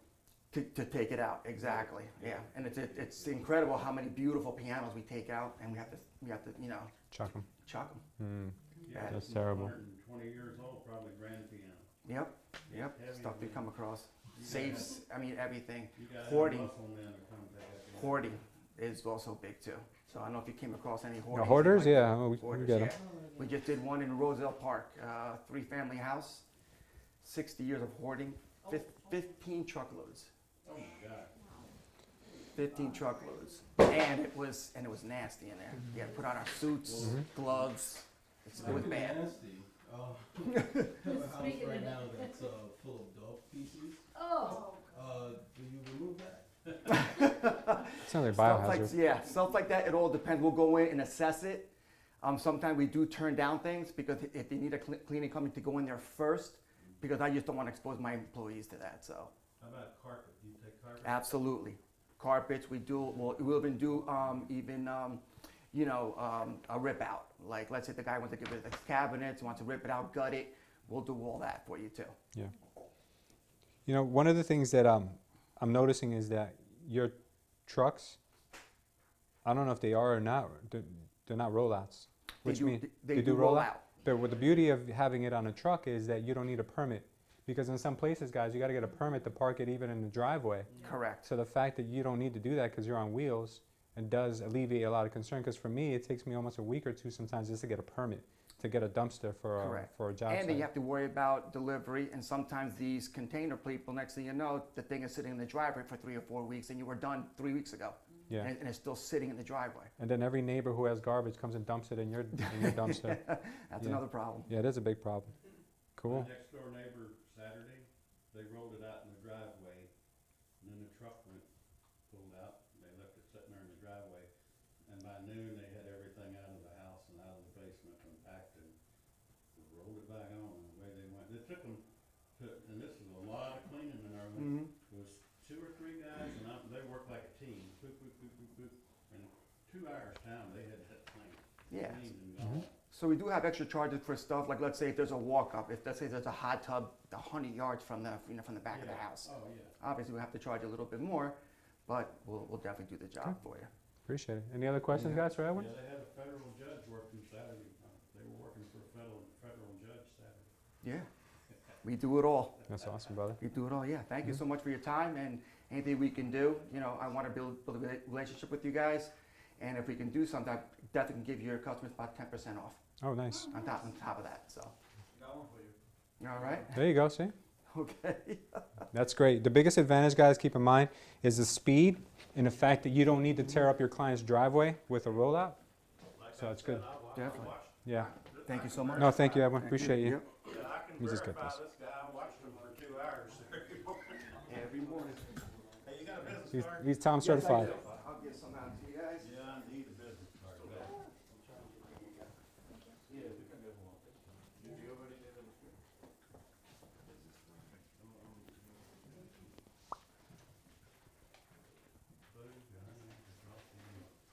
Any questions?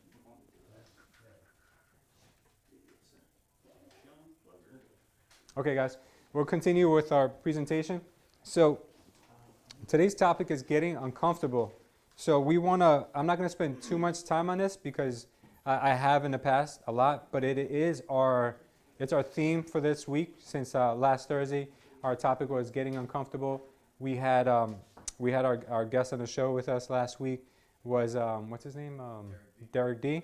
Who he is dancer, actor, comedian, everything that people are scared to do.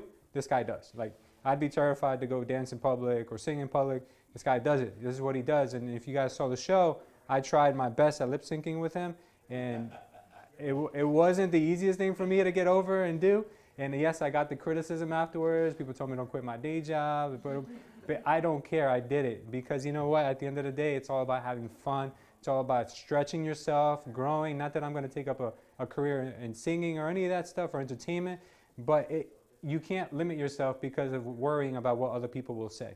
You can't. You cannot do that. So what I want to do today is just go around the room and just give everyone can give us an example of when they've been the most uncomfortable, or if there is something that they're very uncomfortable with that they're going to work through. So for instance, with me, I'm going to give you guys a great example. My biggest fear was being on camera. It was very scary. Like I've talked in front of people, no issues. I mean, I worked through that. But the day that I first got on film, and I had a cell phone, not even a camera, it was a cell phone, and I was recording content, I forgot how to talk. I forgot how to, my own name. I forgot how I sounded. Everything was different. Everything was completely different. And thank God I had Joelle's support, where she was telling me, like, what is wrong with you? You sound dead. Like, wake up. Like, I feel like people wouldn't take that as support. yeah. They'd take that as criticism. It was definitely support, because I work best when I'm giving negative criticism. If somebody says you're doing bad, it makes me want to get really good at it. So that's the example that I want to give you guys of being able to face your fears, because that was about 4 years ago. I was scared of a cell phone camera, but look at us now. Now we have a weekly show. We have content that we produce all the time. We have media people in-house. So that would have never, ever came if I didn't get over my fear of that little cell phone. That ended up being one of our biggest tools to build Culture Estate. So that's my example of getting uncomfortable and doing something about it, and look where it has led. It's led to this. Now, I'll go around the room. We'll go with Joelle next. Joelle, if you could tell us what you don't have to come up, but you could because you do get uncomfortable, so that's good. You can just talk on it. Okay, so mine was, okay, I hate Put the mic heights. right there. I hate heights with a passion. That's my biggest fear. So what I did is that recently I climbed a very, very high, what is that thing called? Not a wall, it was more like, Rock climbing? no, it's not rock climbing. I'm scared of that too, but I did a rock climb once. All right, it's just like a wall that you have to cross over. There's a net for safety, but I was terrified. I had like a big panic attack on the top, and I was like trying to calm myself down. I went quick. I was like, you know what, if I'm gonna do this, I have to go fast. I have to get over with it. So luckily there was a gentleman that was talking to me, and I guess he saw my face panicking. So he's like, oh, what are you doing? Are you doing a 5K or a 10K? It was a race, by the way. And I really wanted to do the wall, so I got up top. I don't know how long I took. I did look down, and that scared the bejesus out of me. But I still did it, and I was happy. And I didn't bust my ass. I'm okay with that. That's awesome. So you got uncomfortable with heights. Good job, Yeah. Jen. Give her a So hand. now I want to go skydiving. Skydiving next. Jen, give us an example if you can. Actually being on camera. Yeah? Yeah, when I first started here, I was like literally shaking in my boots and We like, remember. ah. Yeah. Yeah, it was literally, you could physically see it in my demeanor and everything, even when I talk. And even still to this day, I struggle. As you know, I could talk to people one-on-one, but when the camera's there, I just get like all these butterflies and jitters, and I'm still working. Yeah. It's a work in progress. Good, you'll get there. Because I don't see you shake as much as you first I am still shaking inside. But it's less and less every time. Yeah, exactly. But she's got Cool. answers. Yeah. You can pass it back if you're done speaking. John? Yeah, give it to John. Let's start from the left. Oh, you guys want to hear about me? Yeah, John, when have you been uncomfortable, or are you uncomfortable now with something? So, I'm not uncomfortable now for good reason. I'm actually an introvert, for those who don't know. Really? You can't I tell. wouldn't Oh be my able to tell. gosh, I hate people. But so ironically, when I came home from college and I had to get my first job, it just happened to be sales, because I've always been good at networking. I'm just bad at dealing with people. But I actually knew the regional director of Radio Shack, and he gave me a job in Radio Shack where you have to sell stuff and actually talk to people. And I was horrible at it and really, really bad at it until, one day I was just having a bad day and I just let loose and I was myself and I was genuine and it worked. Yeah. And my sales went through the roof. So then I started being more of myself and started learning sales, and then I got into more and more challenging sales, and I just naturally figured out how to talk to people. But I'm actually really bad at talking to people. Okay. I can't tell. You're doing a great job. Well, I mean, I've been doing it for a few years. Yeah. So that's why I can sort of cover it up. But I'm actually like, if you ever catch me like with small talk, that's where I expose how bad I am, because it's not scripted. Yeah. But if I'm having a strategic conversation, a business conversation, I just stick to facts and strategy. Where if I had to be like, hey, how's the weather? Clouds. It's so bad. I'm one of those people that you give the wrong responses. Like hey, how's it going? Yeah, see you later. Tomorrow. I'm one of those people. Yeah. But I'm uncomfortable around people. I got you. What's the hardest sale you ever had to make? I used to sell deck collection. Deck collection? Deck collection. That was where I really learned how to talk to people. Oh, good. Because I had to call a bunch of people and get hung up on and deal with that whole nonsense. money out of like, pocket. hey, by the way, you owe this person like 10 grand. I would like to get some money from you.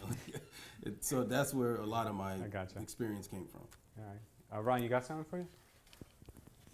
To be honest, Mm-hmm. like I'm a really outgoing person. Like I really don't get uncomfortable. Like With Mike? not too much, unless like it's like somebody I really don't know and I'm trying to talk to them. Mhm. Like he said, it's like kind of hard Yeah. when like you're trying to talk to somebody. You don't and have any he's like fears a of little anything? weird. What happened? You don't have any fears of anything? Like something that would Well, really make you fear- uncomfortable? I mean, uncomfortable. There was one time, right? I played the lottery, $1 lottery, and I won $100. Okay. I went to Walmart to go shopping, right? And then I dropped the money outside the car. So when I bought hella stuff. Like, I bought this, that, candy, chocolate, Mhm. all this. When I went to pay, check the money, there's no money. Yeah. So they were looking at me. I was like, "Where you going with all that stuff?" Thinking I was stealing. Yeah. So I was like I didn't know how to explain it because Mhm. like how am I gonna like tell them that I lost the money Sure. or like not stealing? Mhm. So like that time was so uncomfortable and Yeah. that was the only time I think. Well, to it's a be good honest. experience. Yeah, that was really bad. Never Yeah. again. It's bad, but one day you'll look back at it and be like, I never want to go through that again. Yeah. That's good. Can you?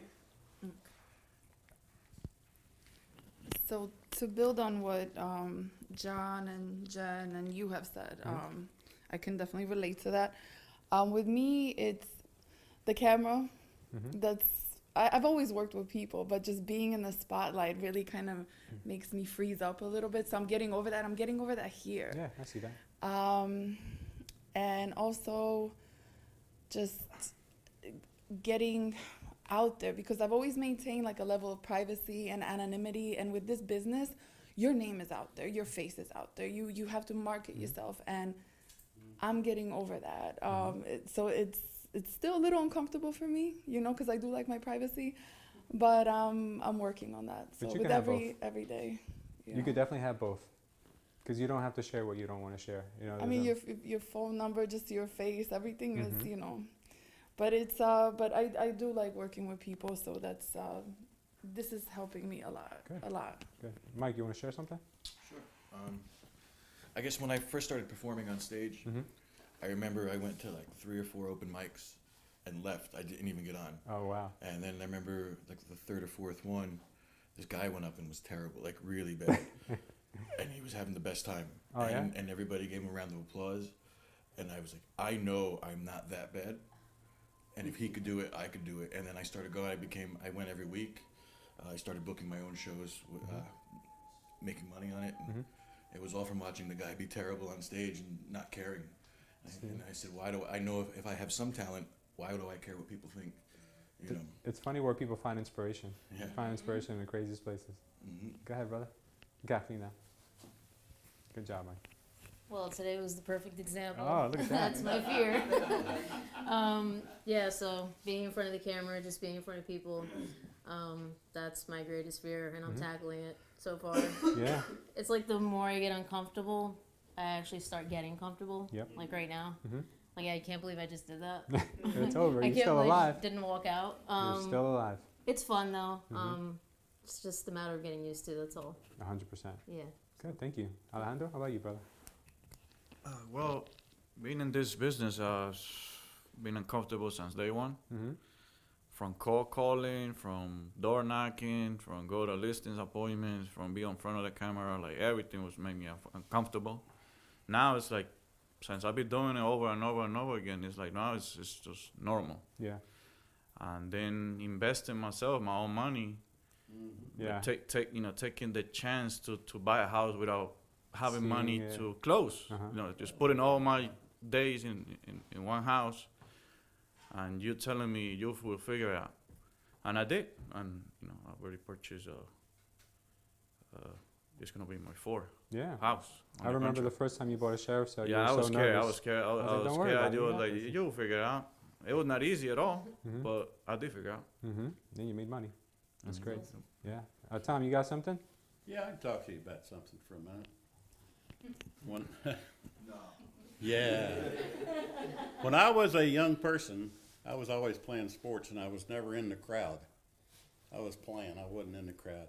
And I really developed a serious fear of crowds of people being around you and talking to you and so forth. So my junior year in college, my 3rd year in college, I got a job that cured me of that. I worked for a whole summer as a bodyguard for Dick Clark.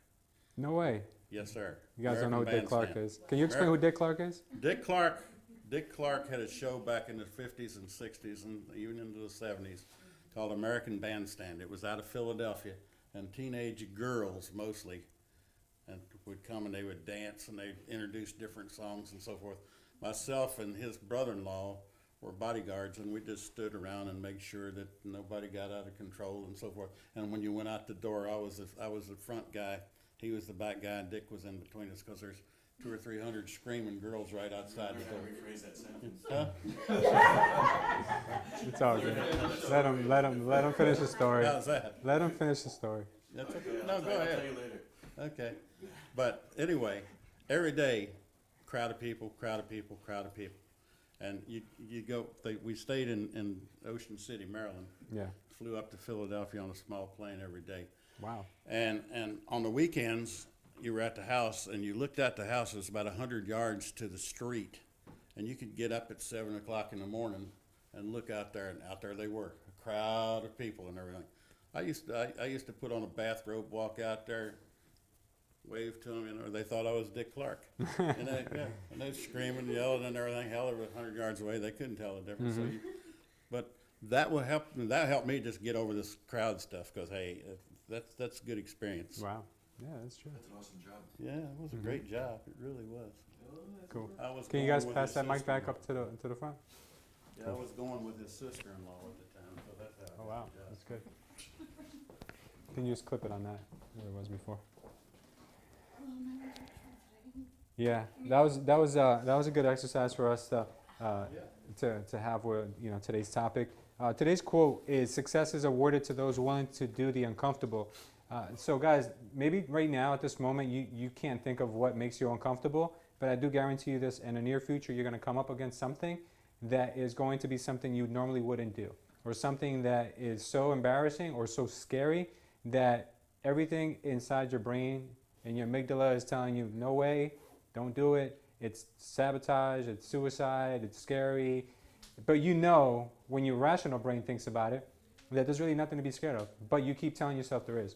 Just do it, not because you're going to be challenged by someone there presently, but because of the person you're going to become by looking at challenges and being uncomfortable as the new norm. There's people who actually thrill junkies who actually look for the next uncomfortable thing, and that's how they live their life. Not to say you guys need to do that, but if you guys start living your life where there is nothing that could stand in your way, you'll accomplish great things. I guarantee you that. One of the things that I worked on, I don't know if you guys remember, a few of you were at a mastermind that I did at the Avenue in Union. There was a presentation I did that day where it showed what I talked about that day is kind of like your planning for the next year, 3 years, 7 years. But one of the things that within that plan was to formulate a guarantee for your clients. So since I consider my agents to be my client base because I got to make sure that you guys are taken care of, you guys are always happy, my guarantee to my clients, to my database, to my base of customers or clients is that I guarantee that if you come to Culture Estate, you will be challenged and you will be made uncomfortable. That is one thing I always guarantee. And from everyone who has stepped in this door, I've made them do things that they wouldn't normally do, because that's the only way you get to where you want to be. If I just tell you just do whatever makes you feel comfortable, makes you feel okay, no one's ever going to grow. No one's ever going to do anything with that kind of mindset. So that's one thing that I want you guys to keep in mind, is that you always have to go. Tom? I hope everybody heard that, because that's basically what this business is. Yes. My favorite, what makes me most comfortable in this business now?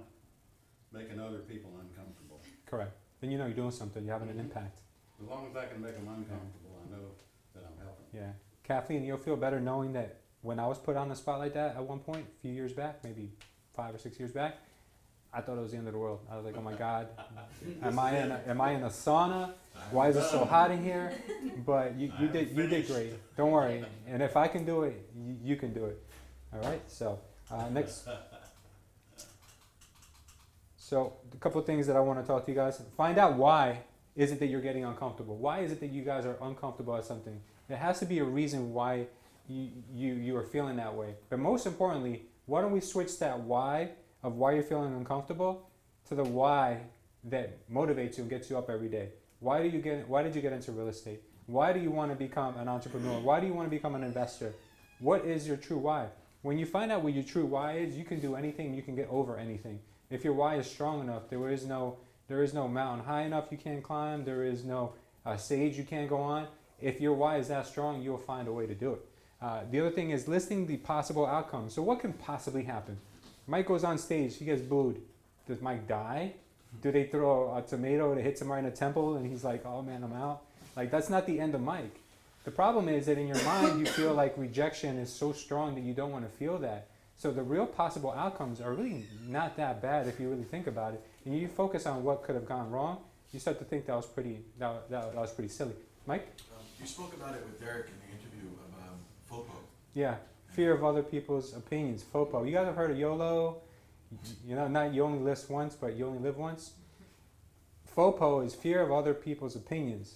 And it's a real thing because our brains are programmed to have kind of like a system where it keeps you safe because we were, a long time ago, we were meant to not die by like a saber-toothed tiger chasing us. Now that doesn't exist anymore, but our brain looks for things to keep us safe with.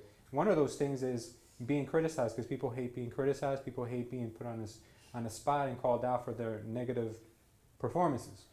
So fear of other people's opinions has become the new saber-toothed tiger, and that's what people fear the most now. You were going to say something else, Mike? No? Yeah, that was a good point that you brought up.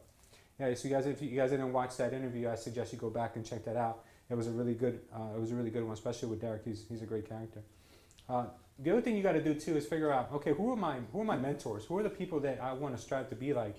Do they have this same fear that I'm dealing with all the time? Do they have this uncomfortableness, about them? I guarantee you, anyone and everyone you've ever followed or tried to mirror yourself have gone through these things, have been uncomfortable at one point or another, but they've figured it out. And if you're modeling yourself to be like them, if you look at anyone at all through history, they've always had to find a way to get outside of that normal bias and you get out into being uncomfortable. So that's really another thing that has helped me is I look at people who have done amazing things. For instance, that whole fear of camera, I got that from Gary Vee. Do you think Gary Vee's scared to go in front of a camera? Absolutely not. He lives around cameras 24/7. So I said, if I want to be the type of businessman Gary Vee is, I got to get comfortable with the uncomfortable and I got to do what he does. So that was a really good eye-opener for myself. What will it mean to you if you get over that fear? What will happen if that fear goes away, that uncomfortableness no longer exists? What will it mean to your life? And if it has such a great impact, then it shouldn't really even be a consideration in your mind. Just going to have to go out there and do it. And then think about who you're inspiring along the way. If I was the type of leader who was scared about everything that's under the sun, I would probably inspire a whole bunch of agents to be fearful too. If I have no fear, that means you guys have no fear. If I have children who watch me and look at me and see, oh, daddy's scared to do that, so that means that must be bad or it must be scary. If daddy has no fear, mommy has no fear, their kids are most likely going to want to be like them because they look at you for everything.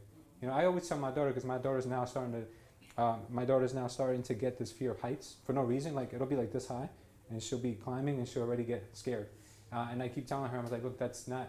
You don't have to worry about it. You're wearing a harness. You don't have to worry about it. You're firmly planted, into something that's going to protect you. But in her mind, her mind's playing with her, telling her that it's dangerous. So I'm trying to educate her from the time that she's little, because by the time she's full grown, that's been instilled in her for her whole life.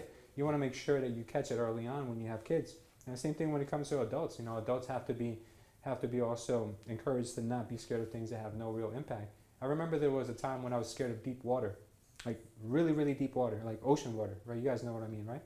You don't know what's under there. It could be a killer whale under there for all you know, right? Or a shark. That was like my biggest fear is a shark. So when I was young, I think I was like in my teens. I was like 18, 19. My friend was into surfing, so he was like, hey, let's go to Hawaii. I was like, oh, that sounds awesome. So we went to Hawaii, him, myself, his mom, and his mom's boyfriend. They had their room, we had our room. We were having a blast. One of the days that we were there, we went on a catamaran ride. The boats, and then you see the sunset and everything. So they take you out, and then the captain says, jump in, right? And I'm like, Hawaii, sharks. I'm like, that is like the same thing, right? I'm not even thinking of anything else. So I said, how often do I get to go to Hawaii, right? Not like every day or probably ever again in my life, who knows. So I said, if I don't jump into the water while I'm out here, I'm going to regret it for the rest of my life. So I jumped in, but I was back in the boat quicker than I jumped in. But then I did it again, and I did it again, and I did it again. And to the point where I was doing flips off the boat, and I was having a great time because there was actually no fear. There was nothing there. I was inventing these things in my mind. And plus, there were other people in the water, so I said, the odds of me getting eaten by a shark are like 1 out of 10, probably. So I was counting people. So it was a great thing that I had that conversation with myself, because sometimes we don't, and we just let the little voice that's scaring you have the whole conversation, and you have nothing to say. So that's important sometimes for you guys to think, what will it mean to you if you accomplish what you're trying to do? Who are you inspiring? Obviously, you don't want to become off as my mother is a great woman, but she's scared of her own shadow. And she's tried to always tell me, oh, don't do that, that's dangerous, don't do this, it's dangerous. She instilled that in my sister. But early on, I caught it that I was not like her, and I would take chances and dangers. But still to this day, she lives with that fear. Like she's scared of everything. She's even scared to go into public places where she doesn't know people, because she always thinks that people are judging her. And I never want to live my life like that. You know, people are always going to have a judgment about you no matter what. You could be the sexiest person in the world. You could be the ugliest person in the world. People always have something to say. But who cares? You know, they're not really going to hurt you by doing that unless you allow them to. And then nothing great ever happens, guys, if you're going to stay comfortable, if you're going to stay within that shell of yours. Nothing great's ever going to happen. Yes, you're going to be safe, but you're going to be safe living a life that you weren't destined for. You know, we were all destined to live a life of fulfillment, a life of plenty. You know, not a life where, okay, you just made enough, or you just have this average, mediocre life. You want to have a life that your kids are going to talk about, you know, when you're no longer here. You want to have a life that you inspire people, help people who can't help themselves. And if you don't get uncomfortable, you're never going to be able to do that for anyone, let alone yourselves. So this was a good topic for today. I enjoyed having all the examples that you guys gave. They were great, and I really appreciate you guys contributing to it. Mike, thank you for bringing up the theme with Derek B. That was awesome. Now, I want to ask you guys, what will you do? So what will you do now that's going to be that next level of being uncomfortable? For Joelle, it's skydiving. You know, she's taking that fear one step further. Maybe Mike has a bigger arena in mind that he might do some battle rapping or some freestyling, whatever he wants to do next is going to be uncomfortable. So you got to ask yourself, what is the next thing for you? As for me, I mean, I have so many things that I have to do because I want to get to that next level of being uncomfortable.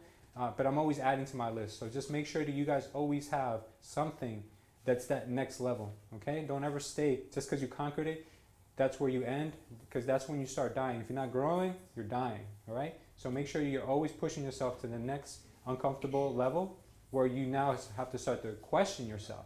Can I do that?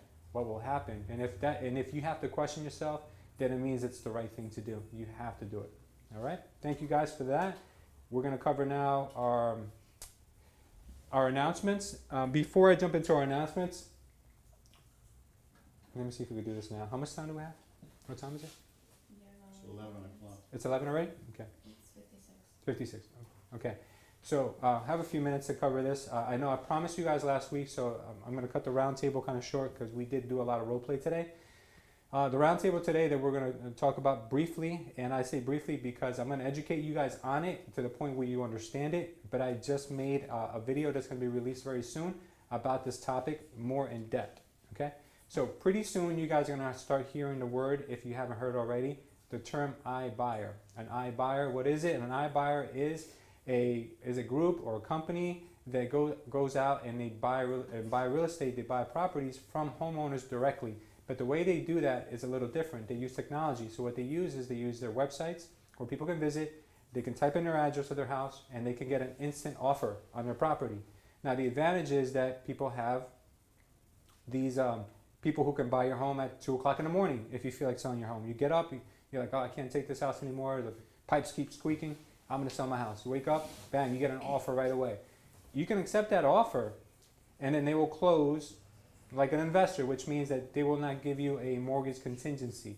They will close cash, right? So that's kind of their advantage. Now their disadvantage is that they've never seen your house before. They're going based off of what the data is telling them. So your house can be beautiful from the outside and all the parameters of the location may be great, but then when they see your home, they will beat you up, definitely beat you up on inspections, because from everything I've been reading, their whole thing is get your instant offer, which is basically just a gimmick, in other words, because they're going to renegotiate that with you. And their contracts state that. When they do their home inspection, they will tear your home apart. They'll ask for more credits than a normal buyer would. So you basically, that gives them the opportunity to then turn around and renegotiate that offer. Not only that, but an iBuyer, you don't have to pay commission to a real estate agent when you sell to an iBuyer, but you pay their fees. They do have fees that you have to pay for. They call it marketing fees, they call it expenditure fees, they call it all types of different things. But those fees, depending on what market you're in, range anywhere between 6 to 12%. So you're not paying an agent 6%, but you're paying an iBuyer 6 to 12%, depending on the market you're in, which means that now starts to look like not such a great option, right? But in some markets, iBuyers are actually becoming a very valid thing. In the Phoenix market, it's actually 5 to 6% of all the sales that took place within the last month. So they actually took the first place position of any other real estate company. So the I think that was Open Door who did that, or well no, actually I take that back. It's all the iBuyers together represent about 5 or 6% of the sales in that market, in that general market. So what's happening now is that real estate agents on the West Coast and real estate agents in those limited markets where all this is being beta tested and initially kind of getting the feel of it, what they're doing in those areas now is that real estate agents, instead of opposing the technology and kind of acting like it doesn't exist, what they're doing is they're learning how to work with it. So what agents are doing is they'll get a listing from John Smith, you take John Smith listing. The first thing they do now is they go to 5 or 6 different iBuyers and they collect all the offers that those iBuyers would make. And then they meet with the homeowner and they say, look, we have 5 or 6 offers from these iBuyers. Do any of these offers make sense to you? They go over all the numbers, all the expenses, and they say, if you do accept one of these offers, I'll cut my commission to X. But if none of these offers make any sense, it's a traditional listing. Let's get this conversation off the table. I'll go sell it to someone who's going to be paying you more money.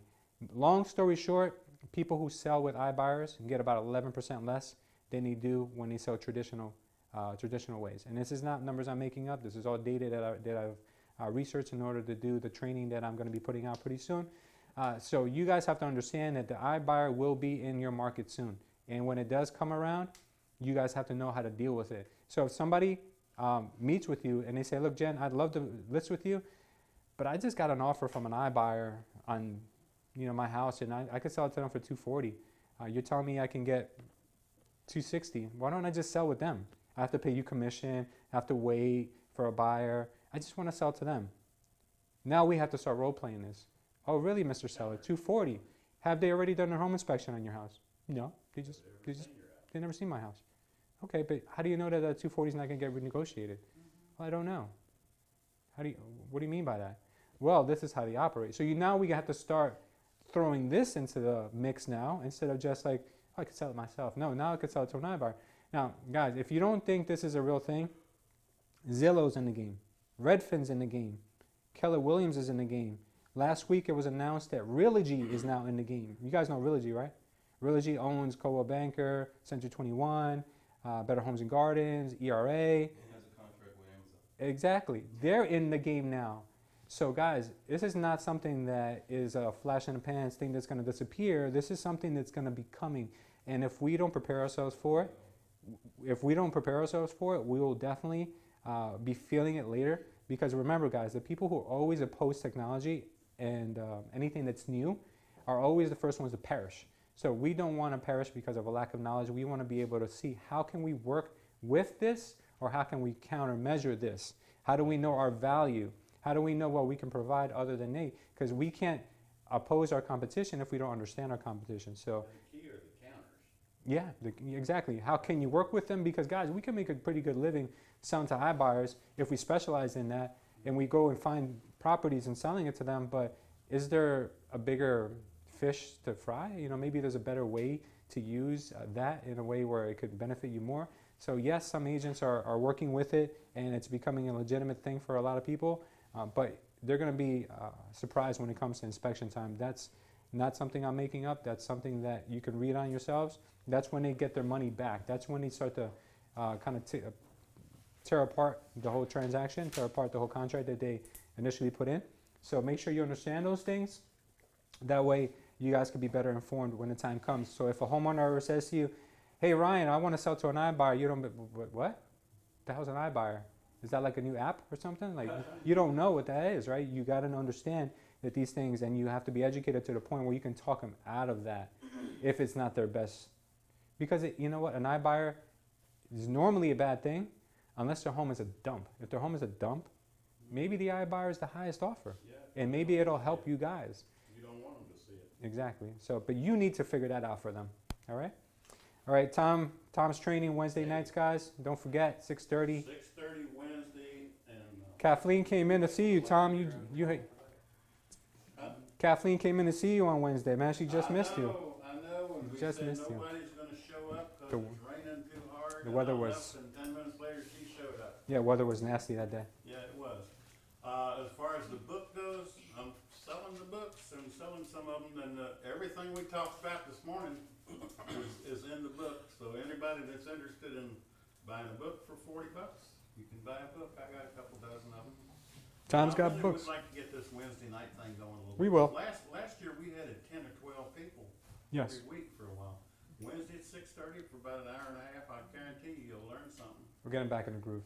I guarantee you. So all of those people that work all day during the day, you can come Yeah. talk to us at night. If you guys enjoyed role play, Alejandro does it on Friday mornings at 8 o'clock. So if anyone's able to make it this Friday, Alejandro will send out a message. You guys can come here 8 a.m. Friday. He'll be here hosting that. Next thing, sharing is caring. So what I mean by that is I'm gonna actually bring Mike up for this. Guys, I sent out an email yesterday to everyone, and I want you guys, if you haven't read it yet, to please observe it. What I'm asking you guys to do is not something to basically it's not self-fulfilling. It's something that we're doing this for the good of culture, for the good of you. So what we do is we have programs that we do weekly that are very high quality. We take a lot of time to book these guests and to go off site and do this great content.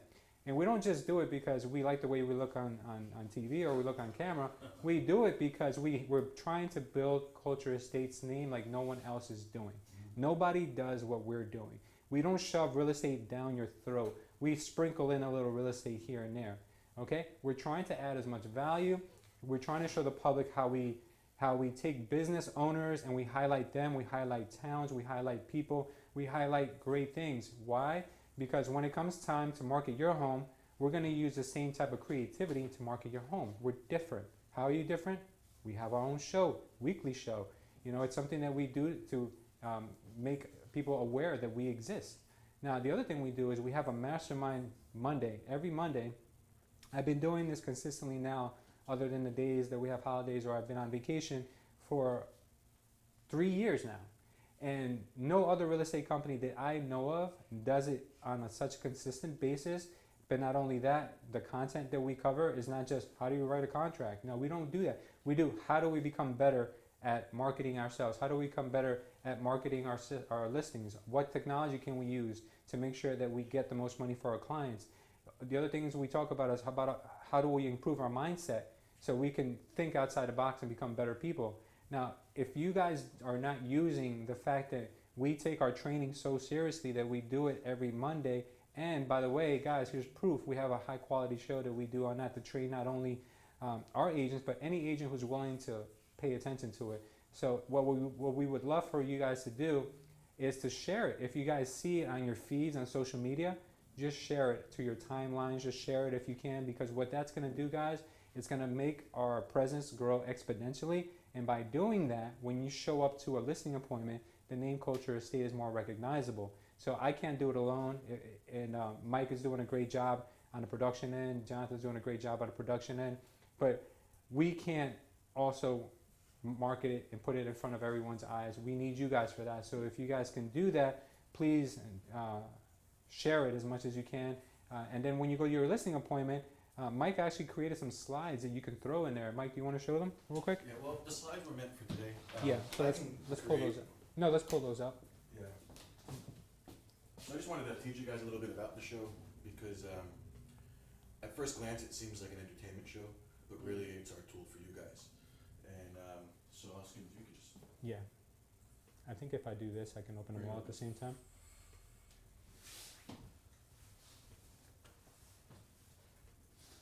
if I hit like something, I can open them all, right? So this is our show, This is Culture, with Lewis. Every Thursday at 3 p.m. we go live on YouTube and on Facebook, and then the videos live there in the archives. And what we do is it's a show of, what is it? It is a show of motivation, tips, and community, and it's our way of getting brand recognition. We're talking, every show has a segment highlighting some kind of business, but not in the typical sense. We're not saying, oh, they've been open for 20 years, come visit them. We're getting them to give our audience tips. We want normal people to feel like they're getting value out of it. And every show ends with an interview of someone successful, and sort of like the value you guys get from these meetings of the mindset. All these people are teaching you the steps they've taken to get to where they are. So metaphorically, you could watch these videos and see something or see the way someone did something and use it in your own life to move forward. These are some of our segments. We have Curb Appeal, which is our tips from all of our experts. Check This is unique and rare businesses in New Jersey, things to do with your family or alternative fitness venues. Flipping on Faith here is a show with Lewis where he brings you around to real properties that he's flipping right now. And he's showing you, once a month, we're showing you updates on all these from, some of them get sold right away, some of them, because you buy and put up for Airbnb on one of the properties. Give tips on what things cost. Yeah, the last episode we talked about what the budget includes when you're looking to flip a house. So that's kind of what he was saying. We sprinkle in some real estate because that's kind of geared for our real estate people. Hashtag goals is something you can participate in as an agent. It's actually anybody can participate. If you, on Instagram, use the hashtag culture goals, then we're creating this accountability group in there. And every time you're taking a step towards one of your goals, you're putting it up there. Or if you put it out in the world, and you're more likely to stick to it and be accountable for yourself. But, you know, John participates in it, Alejandro, everybody. Joelle, yeah. And then so the hashtag goals segment is actually we follow 6 specific people who set a 1-year goal, and every month we check in to see how far they've come along, and we're hoping that by July comes, everybody's reached their goal.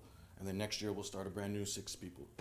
And the more you participate in the Instagram side, once a month I'm gonna highlight about 1 to 2 people who's participating the most on the show, so you'll get, you know, hopefully you'll gain some followers from that.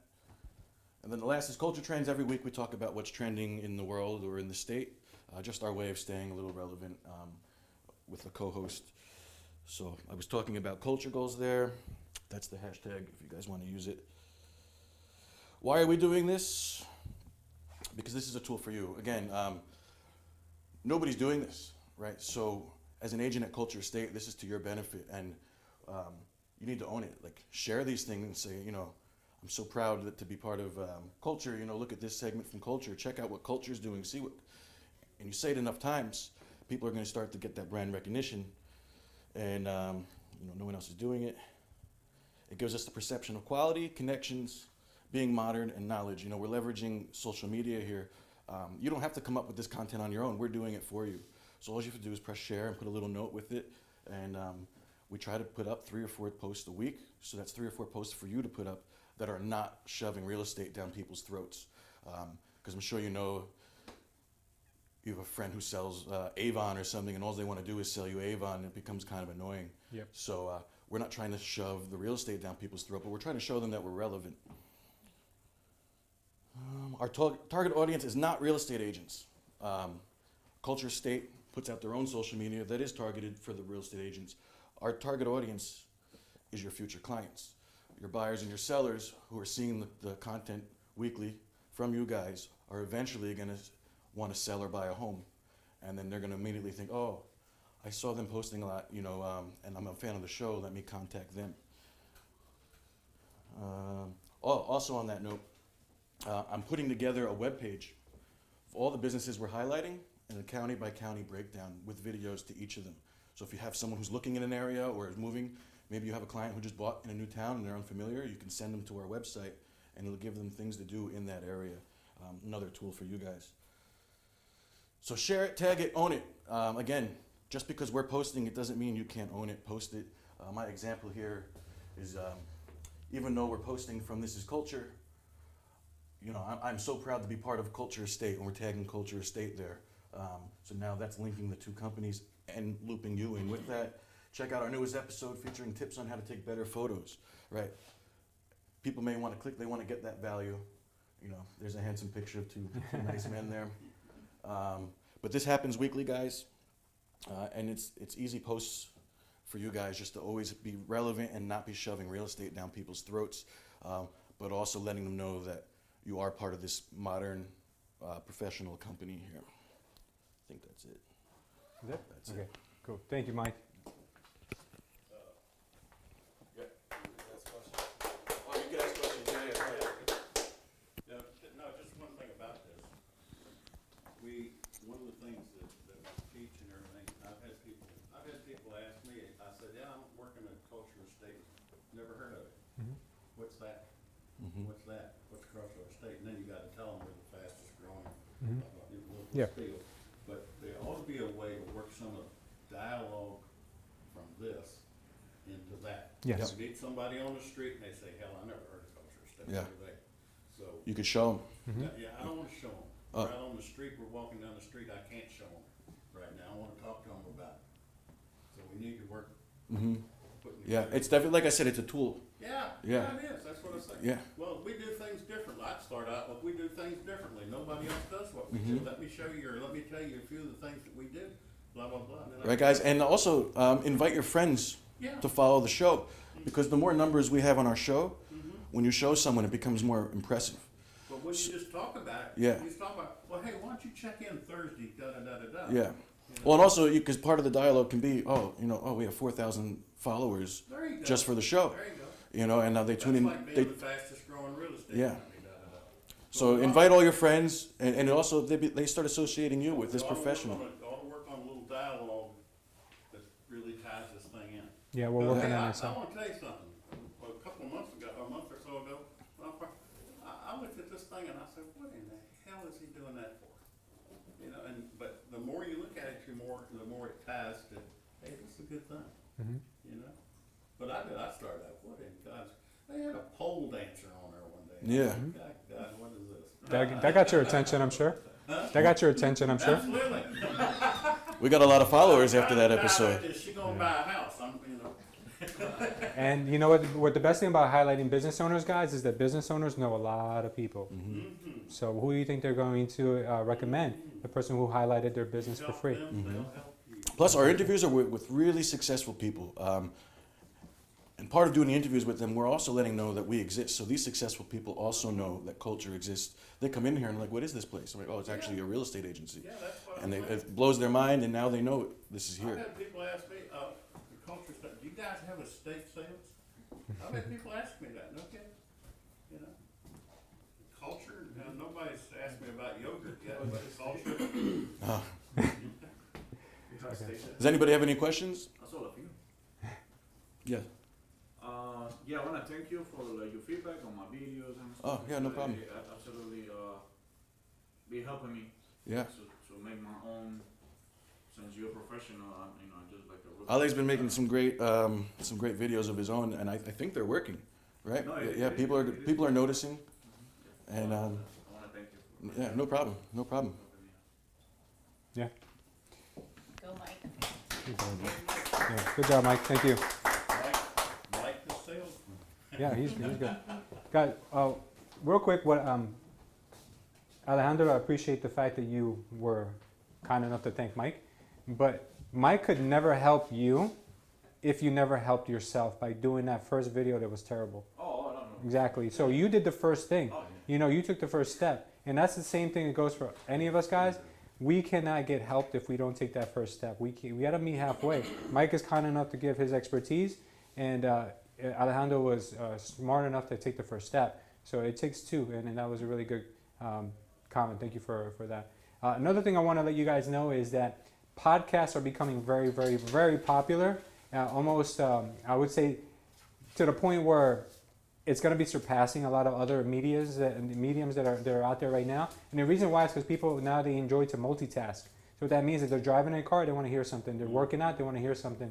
They could be doing 3 things at once and listening to something.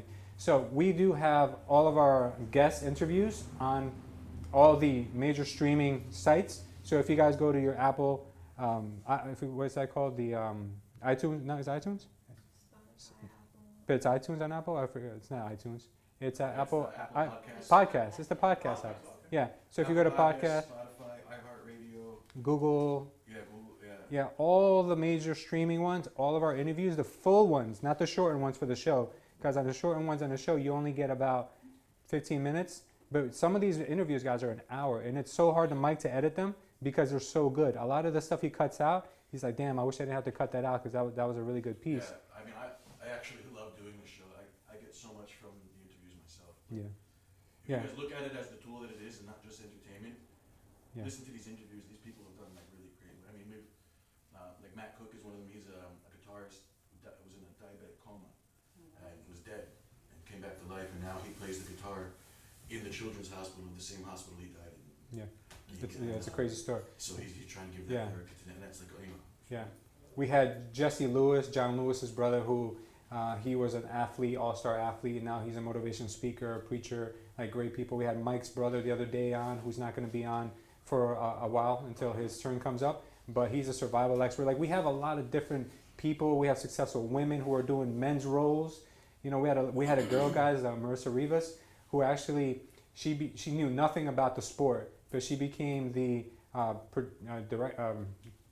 program director? The creator of the channel and also the program. Yeah, she's the creator of the channel and a program director for Fight Nation on Sirius XM Radio. She knew nothing about the sport, but she's doing a job that traditionally would have been given to a man and doing a better job at it than anyone before her.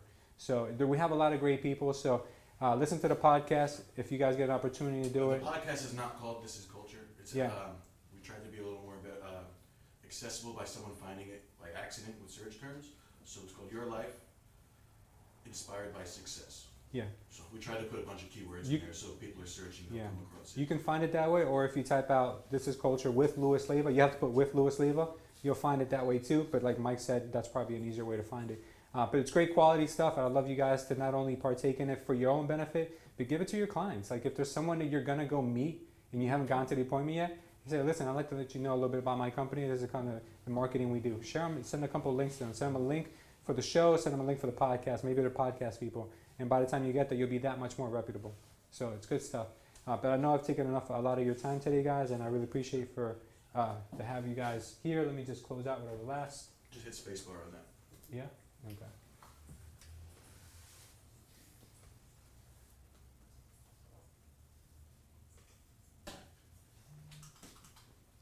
And in the Lions Club, like you said, I'll have that email out this week, guys, for if anybody wants to donate any time, or I don't know if they're going to ask for any donations, but they are looking for helping hands for the Elizabeth Portuguese Lions Club. So we did it with them last year. We went around distributing food to other families that needed it. They asked us to join again, participate this year. So I gave her the confirmation this weekend, and I'll be sending out the email to you guys so you guys know all the details of when that is if you guys want to donate some time.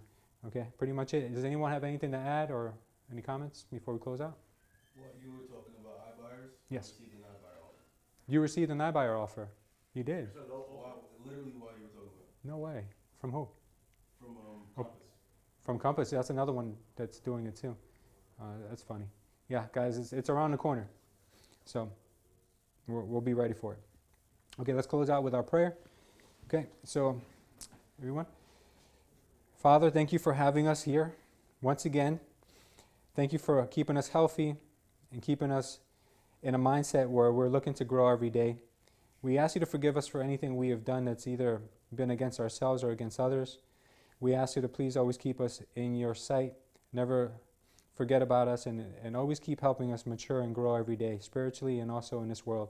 We ask you to please look over our business and look over our families and look over the agents who are not here today who might be going through a rough time. Any of the agents that are here today that need a prayer, please look over them and help them get through a tough time.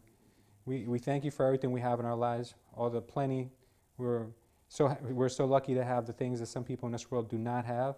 So never let us lose sight of that. And we thank you for everything that we've experienced in our lives, whether good or bad. In Jesus' name we pray. Amen. Thank you, guys.